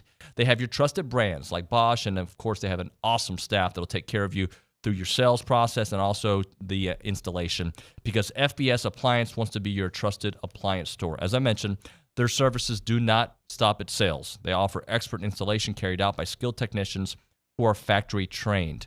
And they are the absolute best when it comes to making sure that your house is set up the right way. So when they come in, they'll do a video beforehand. They'll have you send an iPhone video or whatever you might have, and they'll have a feel. They'll have an entryway. They'll know exactly the tight corners, and they'll find a way to put it in there seamlessly. Visit any of their 8 showrooms across Texas and find them online at factorybuilderstores.com. That is factorybuilderstores.com.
All right, let's get to it. Boss Firearms Hotline in a moment. We're going to have Bobby Carpenter, 7-year NFL linebacker, 2-time grad at Ohio State University. You can hear him on Sirius XM. He's all over the place. Great analyst. We've never had him on the show, but I'm happy to have him here on the show. Bobby Carpenter joining us. Bobby, good morning, buddy. How you doing? I'm doing well. Thank you for having me on. Thanks, man. I got a lot of different storylines to hit with you. Obviously, we want to talk a little A&M, and I know you talk all things college football there on Sirius XM. But I guess first off, Ohio State this year, there's different ways to kind of look at what the expectations are. They should be one or two of the best teams in the country. I've asked this storyline a couple different times this week. I just want to get your perspective. Do they have to beat Michigan and make title game? Or is beating Michigan enough? Just kind of give me what you think has to happen for Ryan Day in this particular year. Well, it's interesting because for so long, beating Michigan was always part of that road. You could not win a national title without beating Michigan. And then 2 years ago in 2022, that almost happened, where they played Georgia down to the wire and a 52-yard field goal away from probably beating TCU in the national championship. And that would have been kind of a unique feeling where you lose to your rival, but you're still able to win the ultimate prize. And, it's a deep-seated rivalry. I'm sure you guys have with Texas and A&M heating back up this year. That's going to be a big one that gets rolling. So, not winning that game, but then you get to the playoff and you would get a chance to potentially go the long way, because I don't know if you lose that game if you can win the conference, so you have an extra game. I think you almost need to do both this year, given the fact that you've lost to them 3 years in a row and you didn't play them that fourth year because of COVID. So it's been so long since you've gotten that win. If it would be a situation where, hey, you won 4 of the last 5 and maybe you lose 1, but you still win a national title, I think it's probably okay. But this year, a lot of those guys, there's about 7 or 8 seniors that all came back who hadn't beaten Michigan, who hadn't won a Big Ten championship. And yes, they want to win a national championship too, but those 2 goals along the way, I think, are just about as critical in their minds as winning the ultimate prize.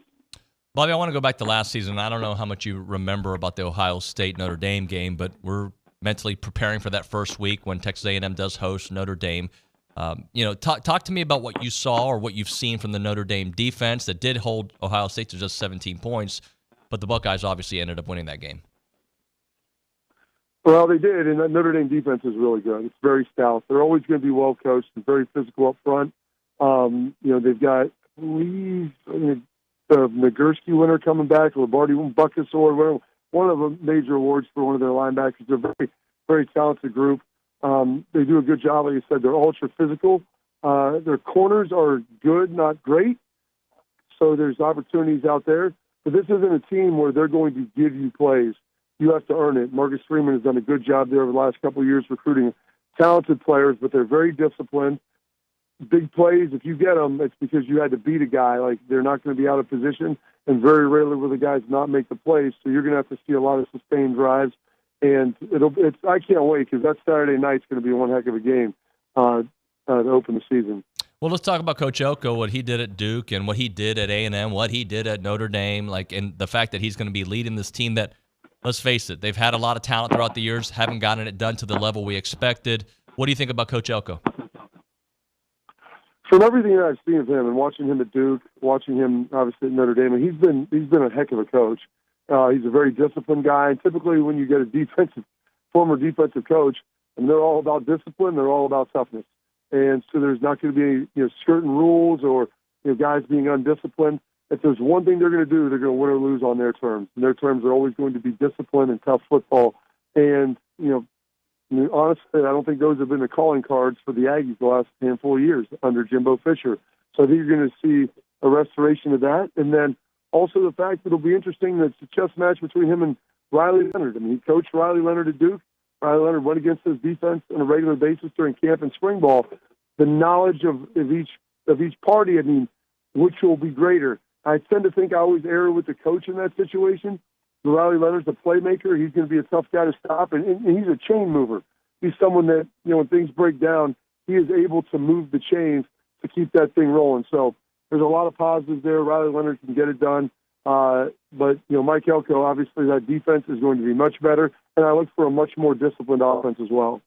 Bobby, I want to ask you about obviously being a Big Ten guy. Do you think the gap has narrowed between the SEC and the Big Ten, considering the Big Ten just won the national championship? How good Ohio State's expected to be, the expansion of the conferences and whatnot. Do you feel like it's closer than what maybe many of us in the South think?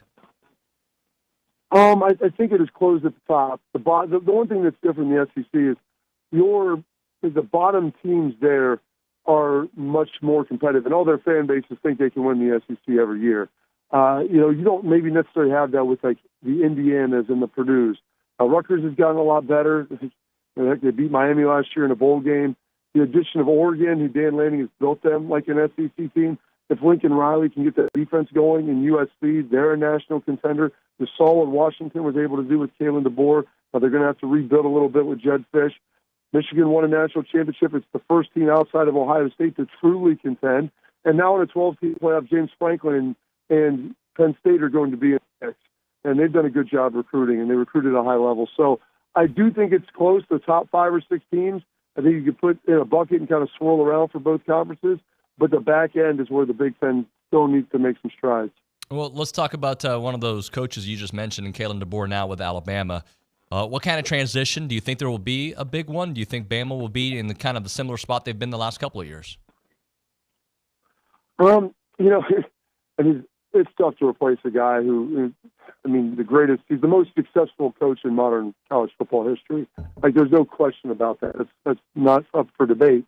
Like even last year when we said we were about to bury him into the ground after a loss to Texas, all they do is get back to the college football playoff, beat Georgia, and do a lot of things that, heck, not many people have ever done. So it's going to be tough for that. They obviously lost some of the portal. DeBoer came in. He's kind of stabilized it. But, if you told me they go 9-3 or 10-2 this year, I wouldn't be shocked. I think they'll probably make the playoffs. They'll be right on that edge. I think 4 teams potentially from the SEC could get in. So it's the question, can they be better than an Ole Miss? Could they beat a Georgia? Can they have some upsets? They've got a tough schedule. They've got to play Texas. I think people are kind of gifting Texas and Georgia in. Who are going to be those 3rd and 4th teams? How are they going to battle? How is that going to look? I think Kalen DeBoer has what it takes. I think he will be good, but anytime you have any type of coaching transition, there's always going to be a little bit of a blip. And I like Kalen DeBoer. I think he's a great coach. But, if they go 9-3 or 10-2 and sneak into the playoffs, I would view that as a success given what you just came off of. Bobby, is there a team that you think might surprise us this year that gets into the playoffs that maybe we're not mentioning right now? Because it is 12, so there's a lot of teams that are being thrown in that mix. But maybe a team you're like, don't be surprised if this team finds their way into that 12. Maybe I could look around the count. Like if USC gets a defense and has an efficient offense, I think they could be 11-1. I also think they could be 7-5. Like that's the kind of variability you're seeing right there. In the SEC, I think you could see maybe a Tennessee or LSU sliding in with where Tennessee's been moving with Heupel and where LSU, depends how good Nussmeier is and if he's, his quality and his talented is what people think, and they can get that defense going. USC and LSU are very similar. If they can just go from the 120s to the 60s, they'll have a much better shot. So those are a couple of teams there that I think will be able to get it done. And I think Clemson's probably a favorite in the ACC to potentially win it. And then if you look at the Big 12, guys, I could pick 6 or 8 teams and be like, hey, if any one of those teams won it, it would not surprise me. Bobby, I'll close out with an A&M question. If I were to tell you that Connor Wegman's going to play a healthy season, just based on that and with what Coach Elko's known for defensively and what they have coming back on defense, what kind of year can you see from A&M? I have to go and look at their schedule a little more. I know it's not the easiest thing in the world. Obviously, opening with Notre Dame and Texas being on there. I would think if you think as a first-year coach taking over a program with the talent that everybody has in these 2 Big Ten and SEC, trying to build that thing. And not all records look the same about how the games feel and everything. But if they're at 8-4, 9-3, and they get a nice upset somewhere, and they're in those big games, you're not getting blown out, then I think that's a win. The problem is if you play Texas, you get smoked. Yeah, maybe you go 9-3, but the big teams that you play, you lose to Notre Dame, and maybe you beat the teams you should. You don't feel as good about it. But if you can get a nice upset in there and play tough, against the good teams, I think that's a great trajectory for A&M and that Elko program. Bobby, I appreciate your time, man. I've been a listener of your programs for a long time. Thank you very much. Hey, anytime, guys. Let me know. Take care. Bobby Carpenter there on the Boss Firearms Hotline. All right, a couple things we'll do. We'll hit a break here. I got a text a moment ago that Chris Harrington is listening. He's coming up to town here to do some work. So what up, Chris? Looking forward to catching up with you again here soon. We loved having you on the show. And Bruce on the YouTube page says, Notre Dame is in big trouble. Backup Green, offensive tackles versus Scorton, Stewart, Cash, Kennedy. Bam, Shazam. I love it. Let's hope that's the case, right? Let's hope that the defensive line feasts all season long. Am I concerned about a Notre Dame defense? Yeah, of course I'm concerned because they are really good. But I also think that Connor Wigman, when healthy, he's had one injury. I got to remind people that. And people say I got to defend that thought. But with a healthy Connor Wigman, that offense is going to be clicking with a different kind of velocity and a different tempo. We'll talk about that on the other side. Right now, though, let's talk Heritage Films. That is Chance McClain's company. They make documentary films about families, family businesses, family ranches. They do about anything that's important to your group of friends. You could do it for like a tailgating event. Every Aggie football game, you guys get together, have a chance to be an eye in the sky, and kind of film the whole process as you set up, as you get together, interview during the game, after the game. The whole thing could be awesome, and Chance is the one to do it. Why do you want a documentary? To kind of remember these moments. They're not just reserved for the superstar celebrities, right? You can do a documentary for your dad, your grandfather, how the family business got started. Chance is an expert at doing it, 2-hour documentaries. I think you're going to love it. And we did it. I know many Aggies have done it because Aggies love telling their story, and that's why I think you need to reach out to Chance McClain and Heritage Films. The phone number is 713-893-8341. Again, that number, 713-893-8341. The website is yourheritagefilm.com. That is yourheritagefilm.com.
All right, we're back here on TexAgs Radio, presented by David Gardner's Jewelers, Rollo Insurance Studio. Let's go to the Angry Elephant News and Social Center.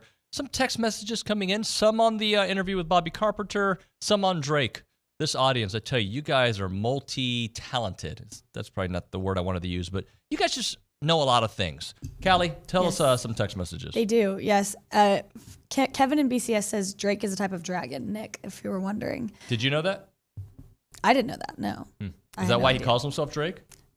Potentially. That's why Aubrey calls himself Drake? It's a possibility. I don't really know. I don't keep up with Drake anymore. I used to be a big fan in high school. But until Kendrick ruined his career. All right, what else? We have a text from Eddie in Austin, and he says Kansas State's offense scored 37 points per game last season with a bunch of 3 stars, and they had the second best scoring offense in the Big 12 and 10th in the FBS. Yeah, it's also the Big 12. I would love to see 37 points a game. That would be fantastic. I think I put the number at 34 because I'm cautious, but I think it's going to be better. And I just threw a number out there. It's going to be better than it was last year. And I think, a better offensive line is worth 3 to 7 more points. At least that's what I'm wishing for. Callie?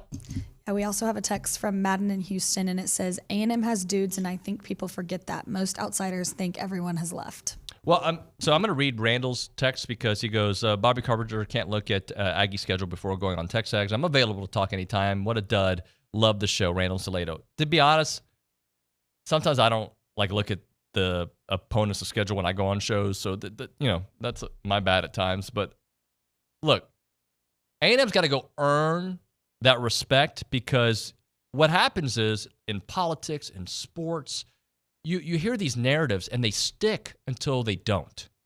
There was a narrative about Clemson. There was a narrative about Georgia. There was a narrative about Michigan with Jim Harbaugh. All those things, now there's a new one. All those, you just got to go change that narrative.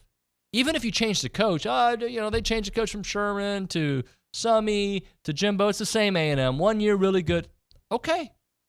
So I don't care that, analysts don't pick A&M right now. They got to go earn it. And I know that Coach Elko feels that exact same way. But this is a new team. This is a new vibe.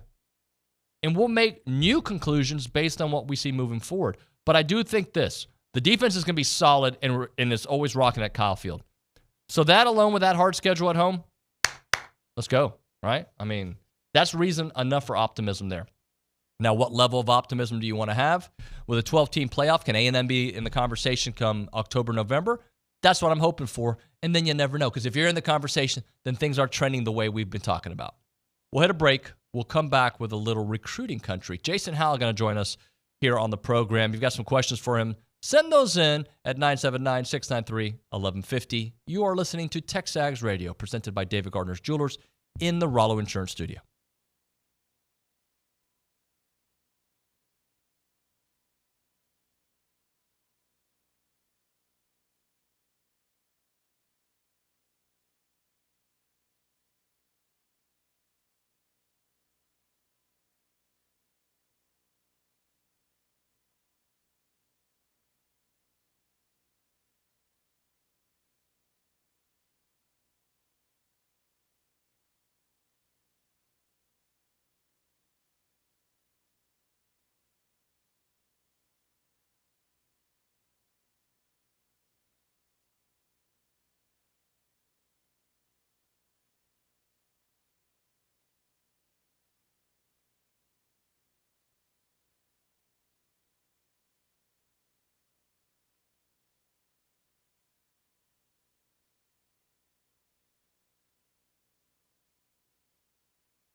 Look, I love Ryan Browninger, but he does not have the friendly disposition that Jason Howell has.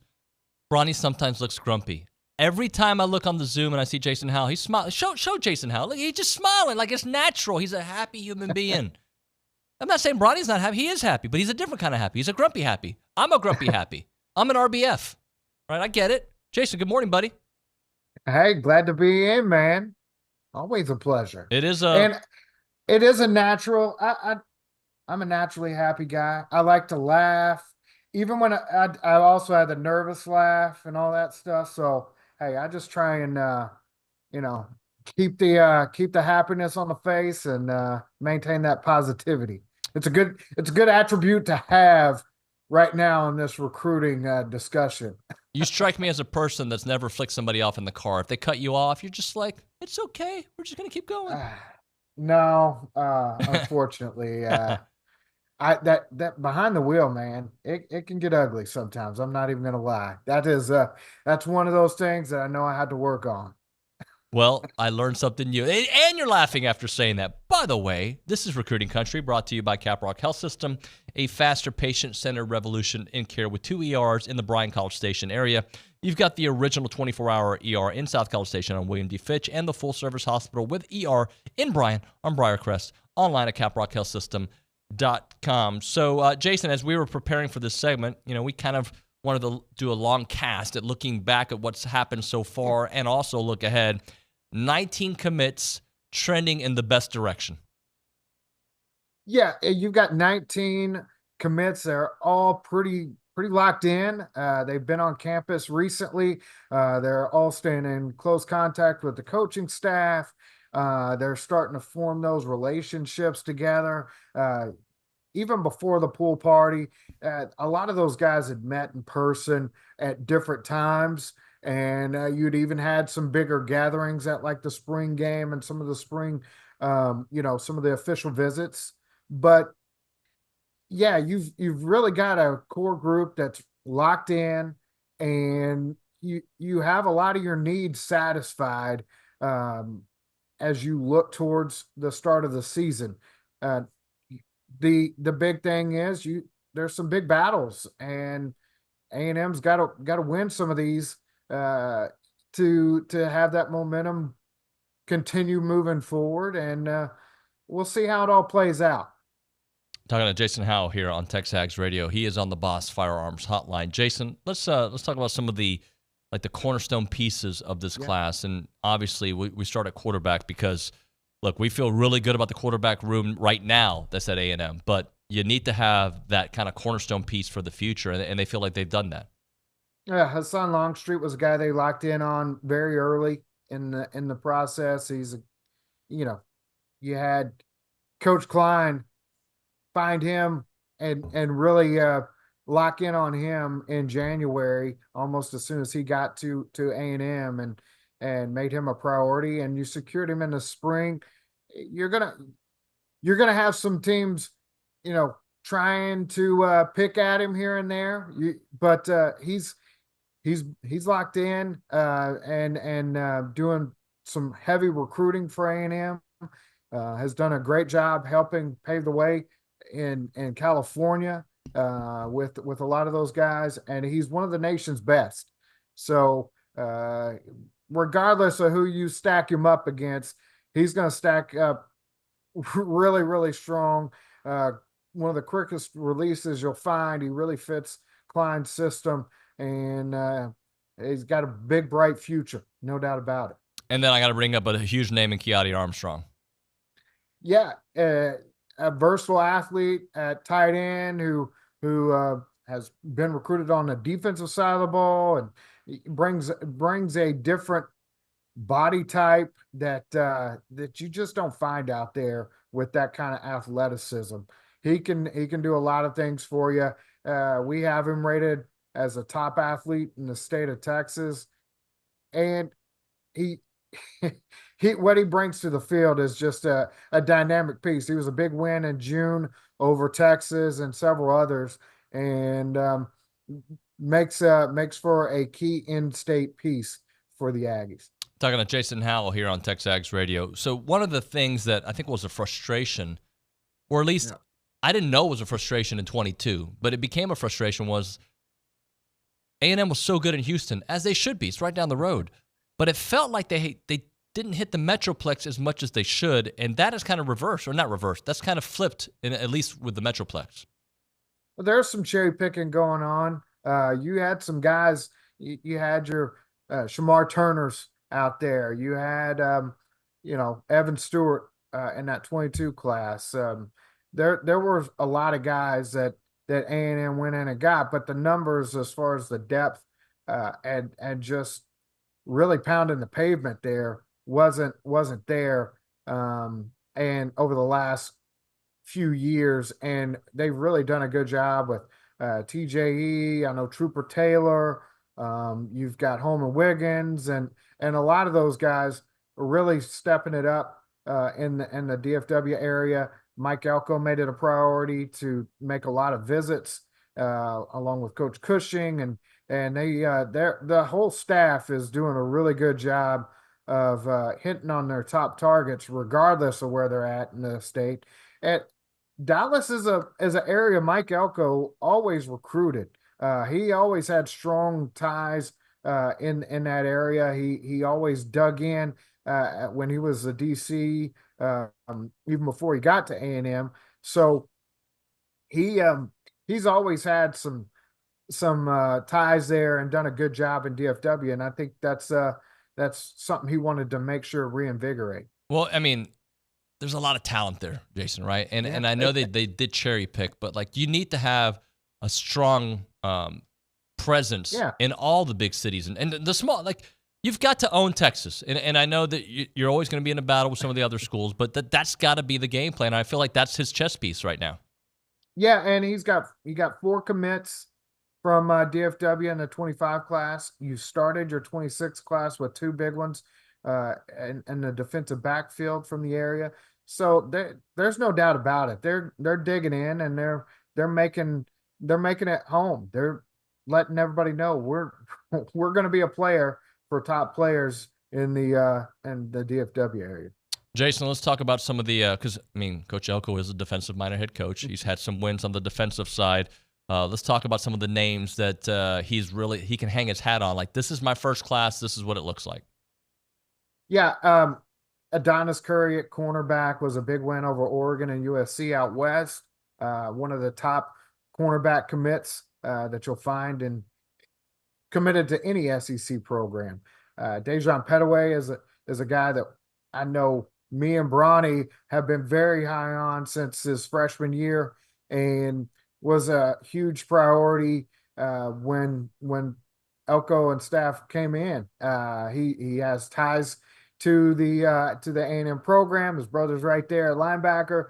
So securing his talents was a big, significant win early on in January, and one of the key first additions in the class, along with Kelvion Riggins.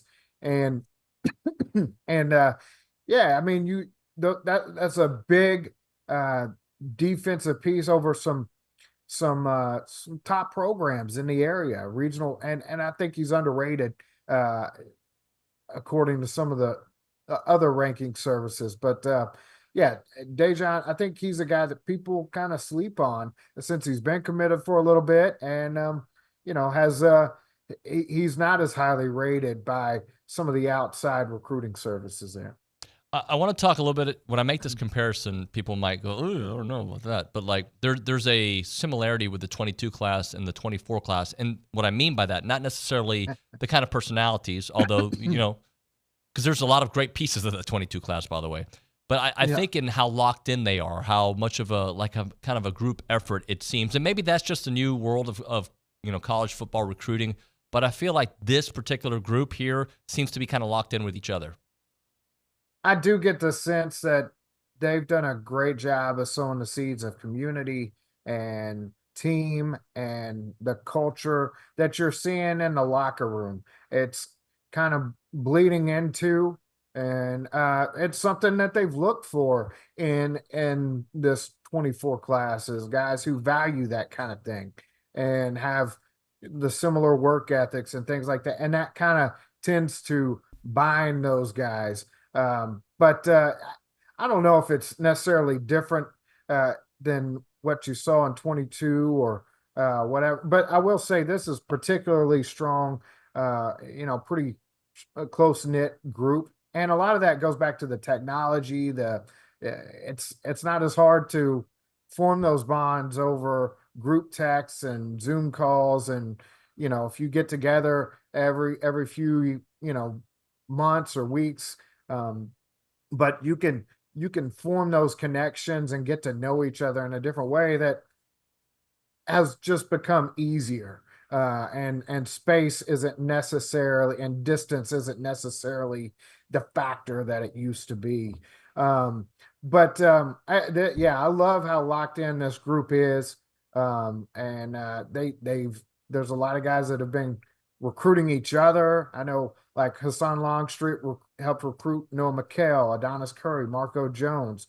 And those, when it comes to where this class is, I like it. I think it's in a really good spot.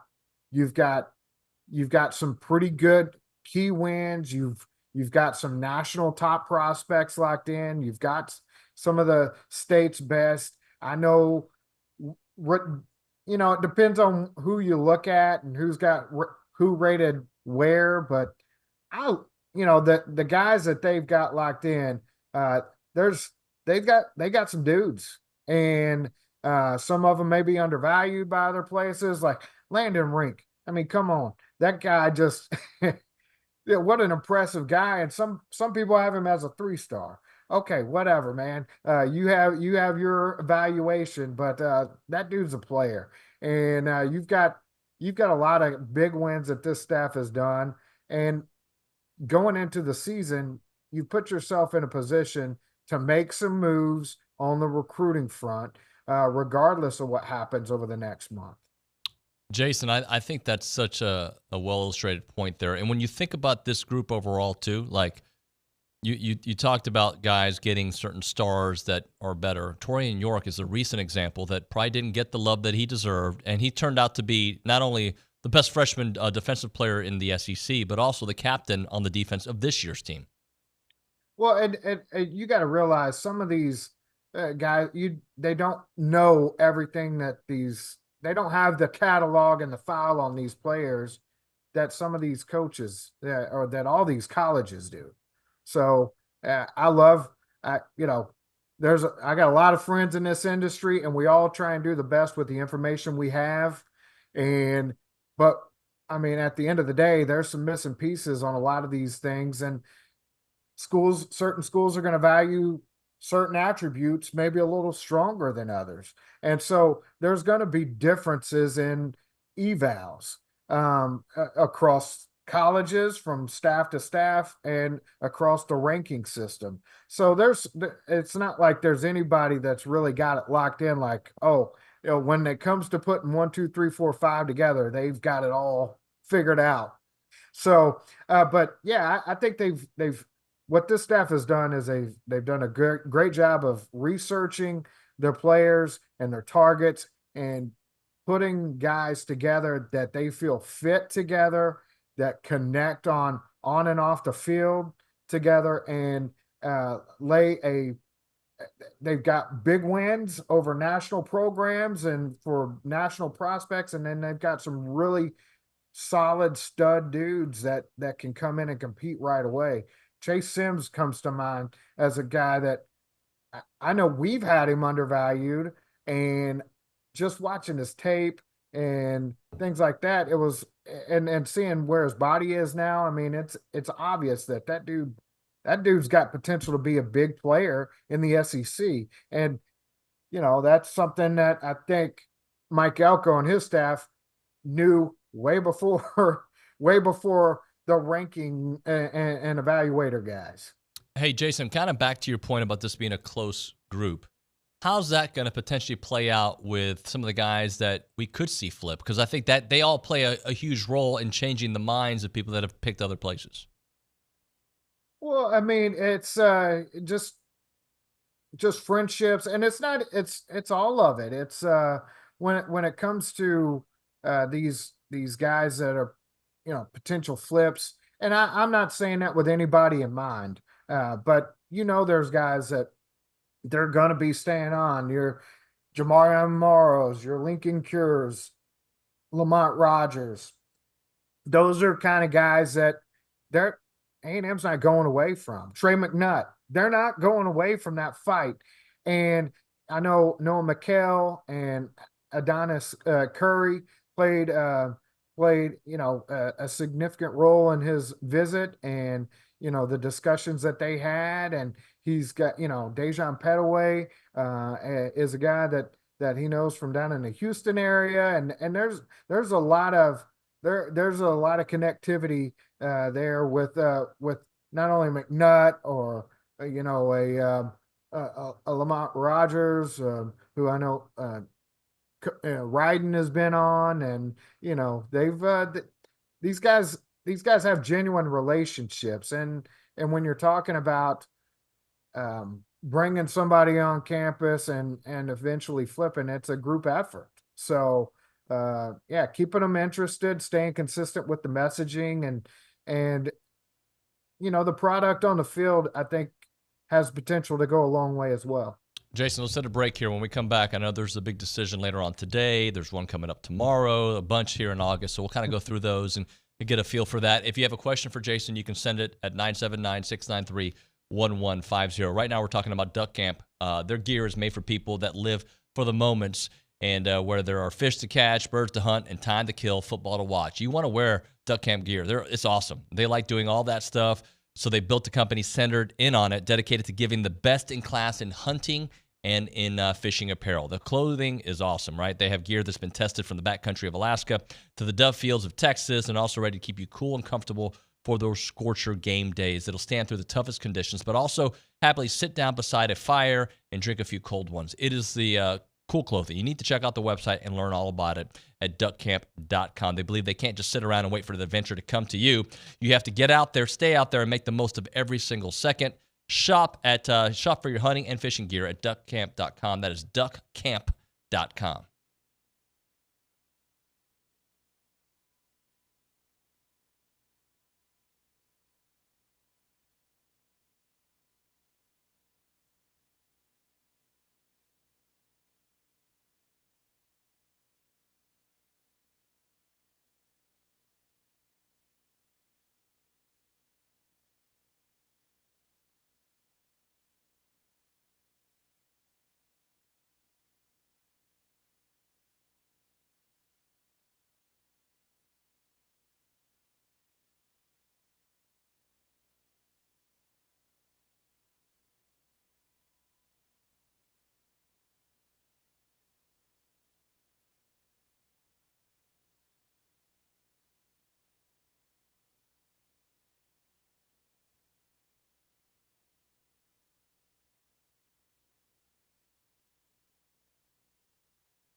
All right, just show Jason Howell.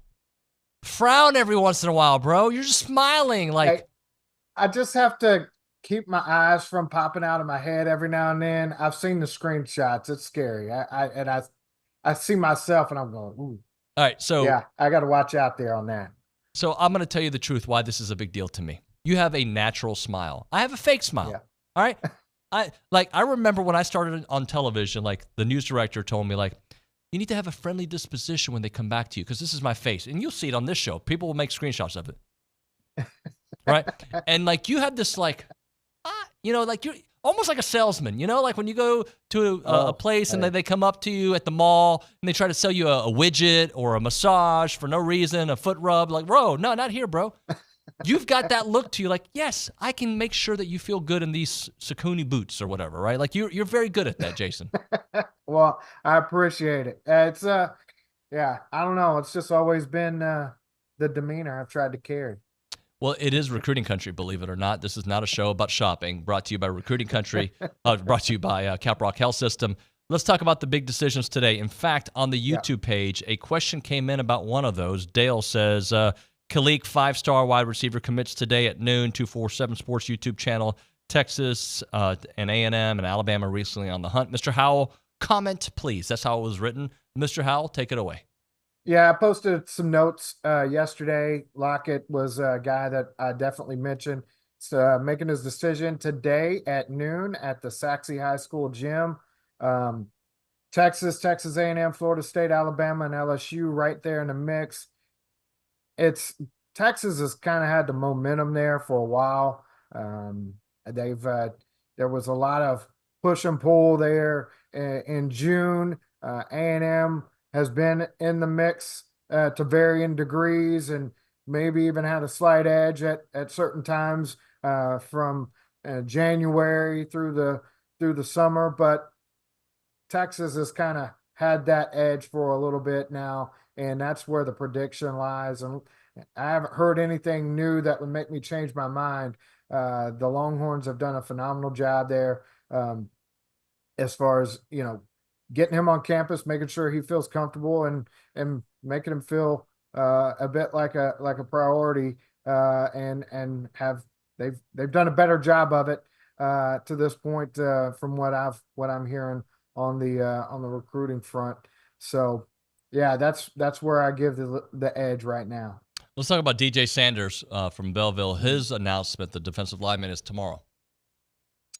Yes, huge priority. A guy that I know we felt good about at different times, and Texas has made a surge over the last. I wouldn't say a surge, but it sounds like they've definitely tried to put their point in there, and I think this one's going to come down to an in-state battle. It's super close right now from what we're hearing. Bronny has kind of been the one on the point here. DJ doesn't say a whole lot. He's not a big vocal guy. He doesn't want to talk a lot of recruiting. He just lets his play on the field do the talking. And Michigan and Oregon are right there in the mix as well from what we're hearing. But we felt good about A&M, and Bronny has kind of said, I'm not ready to go away from that. But it does look like it's close right now. I think A&M's got a good shot there. All right, let's talk about Michael Fasusi. That is going to be on August 21st. This has been a one that I think A&M's been in the mix from, is it day one potentially? Well, since Cushing and the guys got here, definitely. But last fall, if you would have asked me if A&M would be in this position, I would have said there's not a chance. In November, October, there wasn't a shot. But here you are, a couple weeks from the announcement. He's in daily communication, pretty much, it seems like, with the staff. I know he's been on Zooms or phone calls or whatever with A&M on a regular basis over the last few weeks and days. OU and Texas are right there as well. I am hearing a little bit more OU Texas buzz right now. But he's keeping whatever his plans are pretty tightly held outside of that, those three being at the top of his top 5 right now. But August 21st, it's a really cool deal. He's announcing on the 5th anniversary of his family being in the U.S. So it's a big moment for him, and I know he and his family are excited to celebrate that with whatever his next plans are. But beyond the decision date, he is still looking at an official visit to Oregon in the fall, and this is one that I think, regardless of where he picks, the others, especially OU, Texas A&M, if they get left out in the cold on this, whichever ones get left out in the cold, they're going to be hot on his trail throughout. So I think he's going to be one to keep an eye on, regardless of what happens on the 21st. Let's talk Jonah Williams now from Galveston Ball. He's going to be August 24th. Yeah, we got a lot of them coming up here pretty quickly. So A&M has looked like they've been in a good spot, and in talking to a lot of people over the last few weeks at LSU, they came on there that last week in July and seemed to grab some of that momentum, and they're right there. But I still get the feeling A&M has the edge. Oregon has always been a team that is very high on his list. And the Ducks are always going to be a team to watch. And Texas has kind of come on stronger lately, or at least there is more talk of the Longhorns being involved. And I don't know, I got some mixed reviews on that. You don't want to dismiss it as nothing, but I do get the sense that they may be a little further down the list than what some of the recent reports have indicated. Jason, let's close out with Michael Terry, San Antonio wide receiver. Tell me that A&M is making some headway there. Right now, it's and this is why you're seeing the mood on the board. I think we need something good to happen, that we can't miss out on all these guys, and I get it. And that's why Bronny talked about patience. But on this one, again, it looks like A&M's on the outside looking in with Oregon and Texas at the forefront. He doesn't have a date yet, but he has talked openly about he talked about a late July decision and has, indicated a preseason decision as well in the past. So we'll see what happens if that ends up coming to fruition. But no date at the time. Right now, I would lean towards Texas or Oregon in that one. But I say this is why we did all that groundwork before.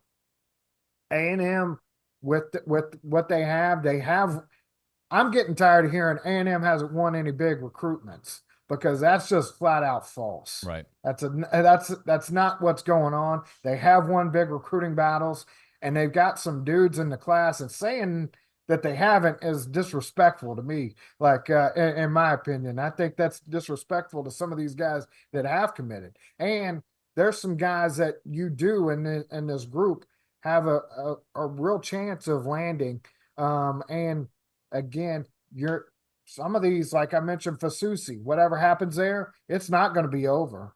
I think a guy, even a Jonah Williams, Trey McNutt, Lamont Rogers, Nicholas Townsend, some of these guys, you're going to continue to see these names pop up, or even if they're not mentioned, you might want to tuck them away and say, hey, that's somebody to, keep an eye on throughout the season, see what happens. Because there's a long way to go with these recruitments. You've got the season that can play out, and then we all know what November and December looks like with the recruiting picture and the coaching carousel. So, just keep all that in mind while you guys out there shaking your heads and jumping off the cliffs, or doing your talking. There's a long way to go in this recruiting cycle, and a lot can happen. And A&M has done a very good job of situating themselves even on guys that maybe they haven't won out on initially. Hey, Jason, we got to hit a break, but I do want to ask a question that came on the text because I asked for questions. Some of them you already answered, so we don't have to get to those, but this one didn't. How's A&M's 25 class compared to other SEC teams? That comes in from Mike. So just if you can, in 30 seconds or so, where do you put A&M kind of with the other SEC teams? I mean, they stack right up there with the best of them right now. LSU's got some really big things going, but you know, I like what A&M has done in comparison at quarterback and at linebacker and on the defensive line. I think there's a lot of things to work with there, especially in the defensive backfield. A&M stacks up really well among other SEC programs and the regional schools, Texas, Oklahoma. I'll be honest, right now, if you're a Texas A&M fan, you don't want to change. You don't want to change places with them. So just keep that in mind. Now that can always change this is a big month with some pretty key announcements coming up, but I think going into the season, A&M is going to stack up really well and have a position to do some real work and maybe even better work and make bigger moves considering the staff is new and there's a lot of things that a lot of these recruits are looking to see this fall. So big impressions can be made in a hurry. Jason, appreciate you, brother. Talk to you soon. Always. Thank you very much. Jason Howell there on the Boss Firearms Hotline. We'll hit a break. We'll come back with Blaire Anderson, who will be in studio. She's going to be leading the swimming and diving team this year, and we're looking forward to getting to know her. Right now, David Gardner's Jewelers obviously is the sponsor of this great show, but they also, great show. It's like I'm humble bragging here. This excellent enterprise of a show. They want you to join them for Wheels, Watches, and Whiskey at the Stella Hotel on August the 17th, presented by the Gentleman Racer and McLaren. Shop for curated selection of luxury Tudor timepieces for sponsor David Gardner's Jewelers. Taste the finest whiskey Texas has to offer and experience exotic classic cars, all while supporting a worthy call. Check it out. Make sure you go to davidgardnersjewelers.com for more information. All right, we'll hit a break. We'll be back in 2 and 2.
All right, we're back here on TexAgs Radio, presented by David Gardner's Jewelers Rollo Insurance Studio. Our next guest has been super busy. I've been trying to get her on the show for months. Got to recruit and get a staff put together. Blaire Anderson in studio, the new director of swimming and diving over Texas A&M. Blaire, how are you? Hi, I'm great. How are you? I'm wonderful. Thanks for coming, and I'm looking forward to hearing a little bit about you. So let's talk about why Texas A&M. How'd you end up here? Yeah, so previously I've been at UVA for 7 years, and my early stages of coaching, I was really young. Started out as a head coach at 24 at a small school in Georgia. And so I've always had that head coaching bug. And, when A&M came open, I learned more about it and went through the interview process and fell in love with the school, fell in love with the facilities, the people, the town itself, and it just felt like a no-brainer to me. So, and I think we got to tell people, you won a national championship at Virginia, right? 2021? We won 4. Holy smokes. Yeah, 2021, 22, 23, and this past season, 2024. My goodness. Yeah.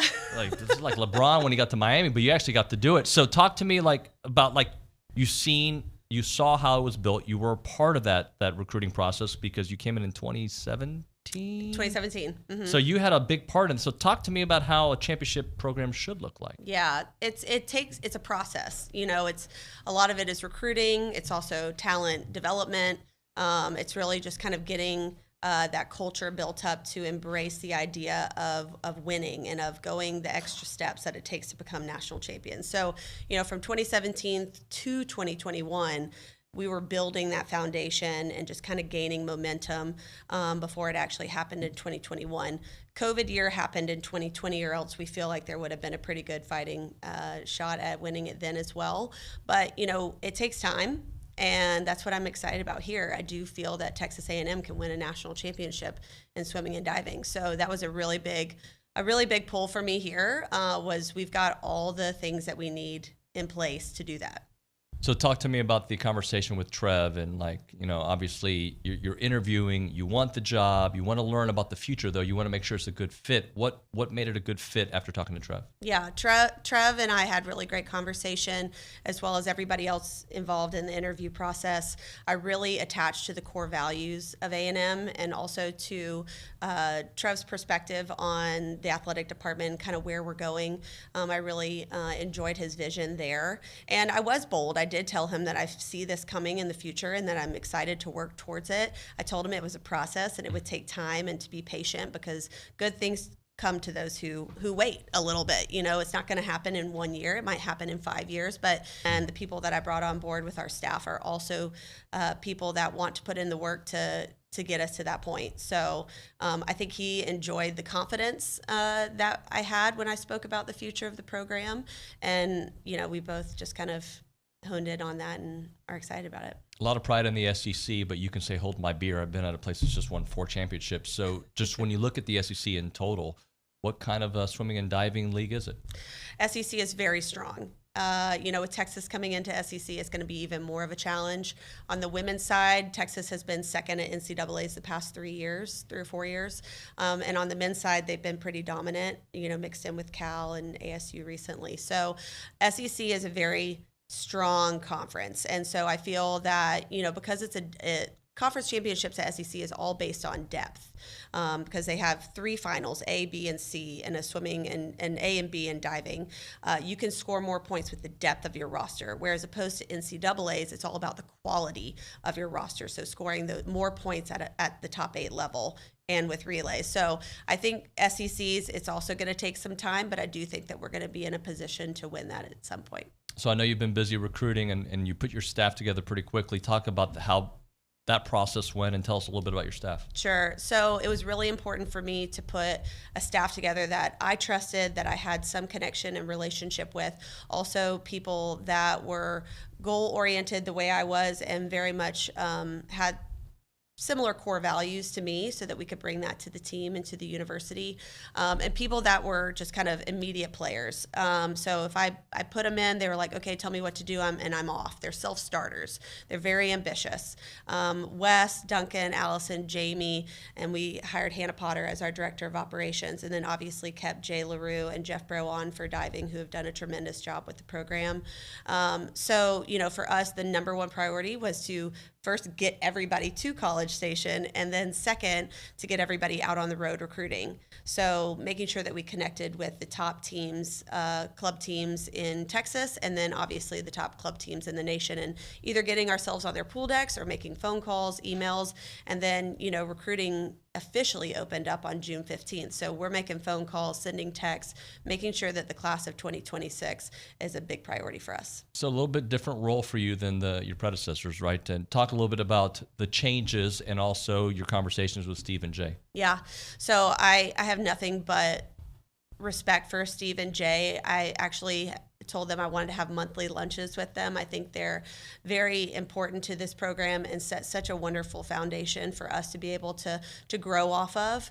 But it is different, with the men and women combining into one program and bringing them from two separate programs into one. That'll be a culture change. And I've told the kids, I was like, listen, anytime, it's called growing pains for a reason. There's going to be a little bit of pain in this growth, but that's okay. It's good pain. It means that we're getting better. So my conversations with them have been based around what are some things that you've done in the past that worked really, really well for the program? Are there traditions that you had within the team? When you recruited, where was your big focus? So I've been able to be pretty open book with them. And so I really appreciate their mentorship and help in all of this. Does it feel like your team yet? Because, it's so new, yet you've got to make it your team. Yeah. I think it'll feel like my team when everybody's here. When I stepped in, it was the end of May, end of May, and everybody was preparing for Olympic trials. And at that point, all of the previous coaching staff was still here. And I wanted them to be able to go that entire journey with the team through trials. So only after trials in the middle to end of June was when I actually got to coach anybody. And I still haven't coached everybody. So I think when everybody gets back here, our first team meeting on the 19th, I think it'll really set in. All right, so give me the timeline. You got the 19th, the meeting, and then what does it look like until you guys get started? Yeah, 19th will be our first team meeting. We'll go through all those mandatory kind of compliance and all the business side of things. And then we'll hit the water officially on the 3rd of September, so right after Labor Day. And we'll take the next 5 to 6 weeks to build into things. We'll have an inter-squad meet, Maroon versus White, at the end of September.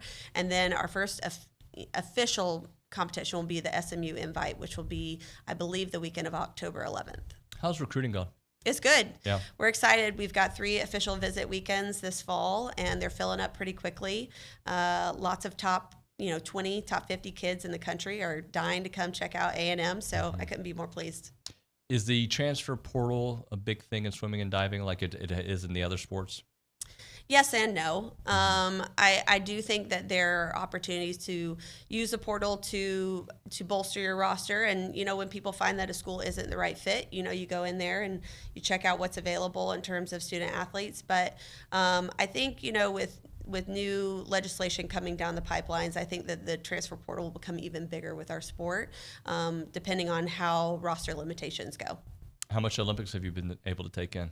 So I was actually on vacation last week, and I was tuned into every prelims and finals session that I possibly could. Yeah. So I took in as much as I could while also trying to chase around a 2-year-old on the beach. I can imagine that is fun and difficult. Blaire, Yes. I want you to know you have an open invite. Come by anytime, okay? Thank you so much. Thank you. All right, we'll hit a break. We'll come back with more. It's TexAgs Radio, presented by David Gardner's Jewelers.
It is time to end the day with Double Dave's. Caller number 12, 979-693-1150. We're going to hook you up with your choice of a dozen pepperoni rolls and a large one-topping pizza from Double Dave's.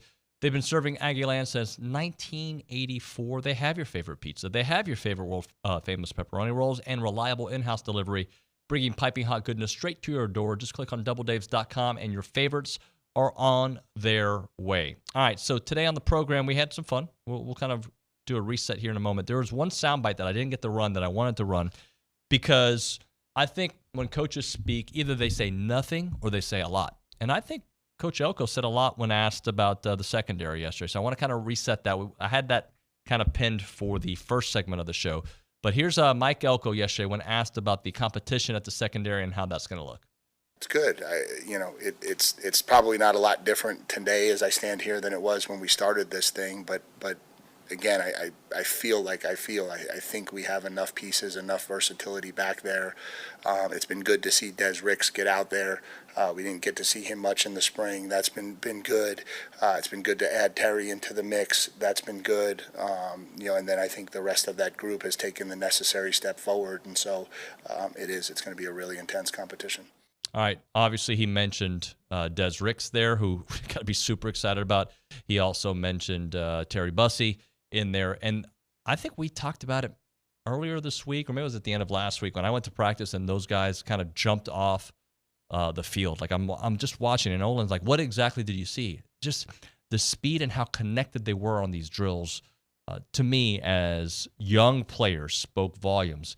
So what the ideally, you have so much competition that you don't know who to start. But let's just say you go with your veteran players to kind of get you started, and then you kind of, slowly work them in. Tyreek Chappelle was thrown into the fire as a freshman, and he did a really nice job after that Arkansas game. But that is not ideal for young players unless you're just a BA, right? And you know how to adjust to this game. I think Terry's speed is going to be, and by the way, what Des learned in Alabama, he probably could have played more if it wasn't freaking Alabama with that secondary. But he learned, and now he'll be able to apply it. So when you think about that group as a whole, you should feel much better about it because, look, I think the transfers that we all had big hopes for last year either didn't play at all, Tony Grimes, or didn't play to the expectations that we kind of expected, You know what I'm saying. I think these are going to play right away, and the youngsters you're going to just have more talent, more speed, more versatility, and also more veterans that you can throw out there. And oh, by the way, you're bringing back cornerstone pieces to that in Bryce Anderson at safety and Tyreek Chappelle, who went into the portal and came back. That as a group in total should be better. All right, so this is what I know about tomorrow's show. I know we have Aaron Torres. I know we have Stephen McGee. Who else do we usually have on Thursdays? Nick, who am I forgetting? That's about it, right? And we'll have some other things. I'm going to try to work on getting a Notre Dame insider. That's going to be tomorrow on the show. We've done a lot of Notre Dame prep. Maybe I need to wait closer to game week, but I feel like can't help it. We're excited. We are We're excited ready for it to be here already. I mean, how many freaking months is this offseason, right? Like, how many times can we hit certain storylines? It's freaking long. It is freaking long. Thank you for agreeing with me, Nick. That's why you're a great producer, director, and friend. Thanks. All right? You're great. All right? You keep talking, all right? Okay. But not right now, though. I'm talking. Okay, I thought you wanted me to waste a little time. No, I don't. Not anymore. So, OB, really good first hour. We did talk quite a bit about the Notre Dame series. John Harris in Ohio talking about the Texans, about the Aggies defense, talking about the Aggies wide receivers. That was some solid radio television. Bobby Carpenter on the show. People didn't like he didn't know our schedule. He just knew it was hard. Yeah, it's the SEC, brother. It's going to be hard. Bobby Carpenter for the first time on the show, Ohio State legend, obviously played in the NFL for a long time. He was awesome. I enjoyed that conversation, even if he didn't know the schedule, guys. Jason Howell with his big smile, he was great. And finally got to meet Blaire Anderson here on the program. So there was a lot of good stuff. Tomorrow, look, Nick, have you noticed there's a topic on the rundown that I keep wanting to get to it, but I haven't got to it. I'm not going to say what it is, but there's one for 4 days, I want to get to this topic. Oh, yeah. Because it's a good topic. Yep. And then we have other things that take over, that push that topic down, there's news with the offensive That's how you know line. you have good shows, if you just have to keep, pushing back stuff that you want to get to. Yeah, there's a few that I've been ready to talk about. I have some thoughts on it that I keep pushing back, and I think tomorrow we'll probably get to those. Also, we're going to get out of the teens in 24 and 24. We're going to hit number 12 tomorrow. By the way, speaking of Moose Muhammad, this was interesting. I have high expectations for Moose. He's our number 13. But the fans were a lot higher on Moose than the TexAgs staff. The fans had him at 8th, and obviously he ended up here at 13th. And I think the fans are probably more right when he's right? Like he is a top 10 player when he plays. He just needs to play consistently, and hopefully we see that. All right, friends, that's going to do it here for TexAgs Radio on a Wednesday. We're going to see you all mañana.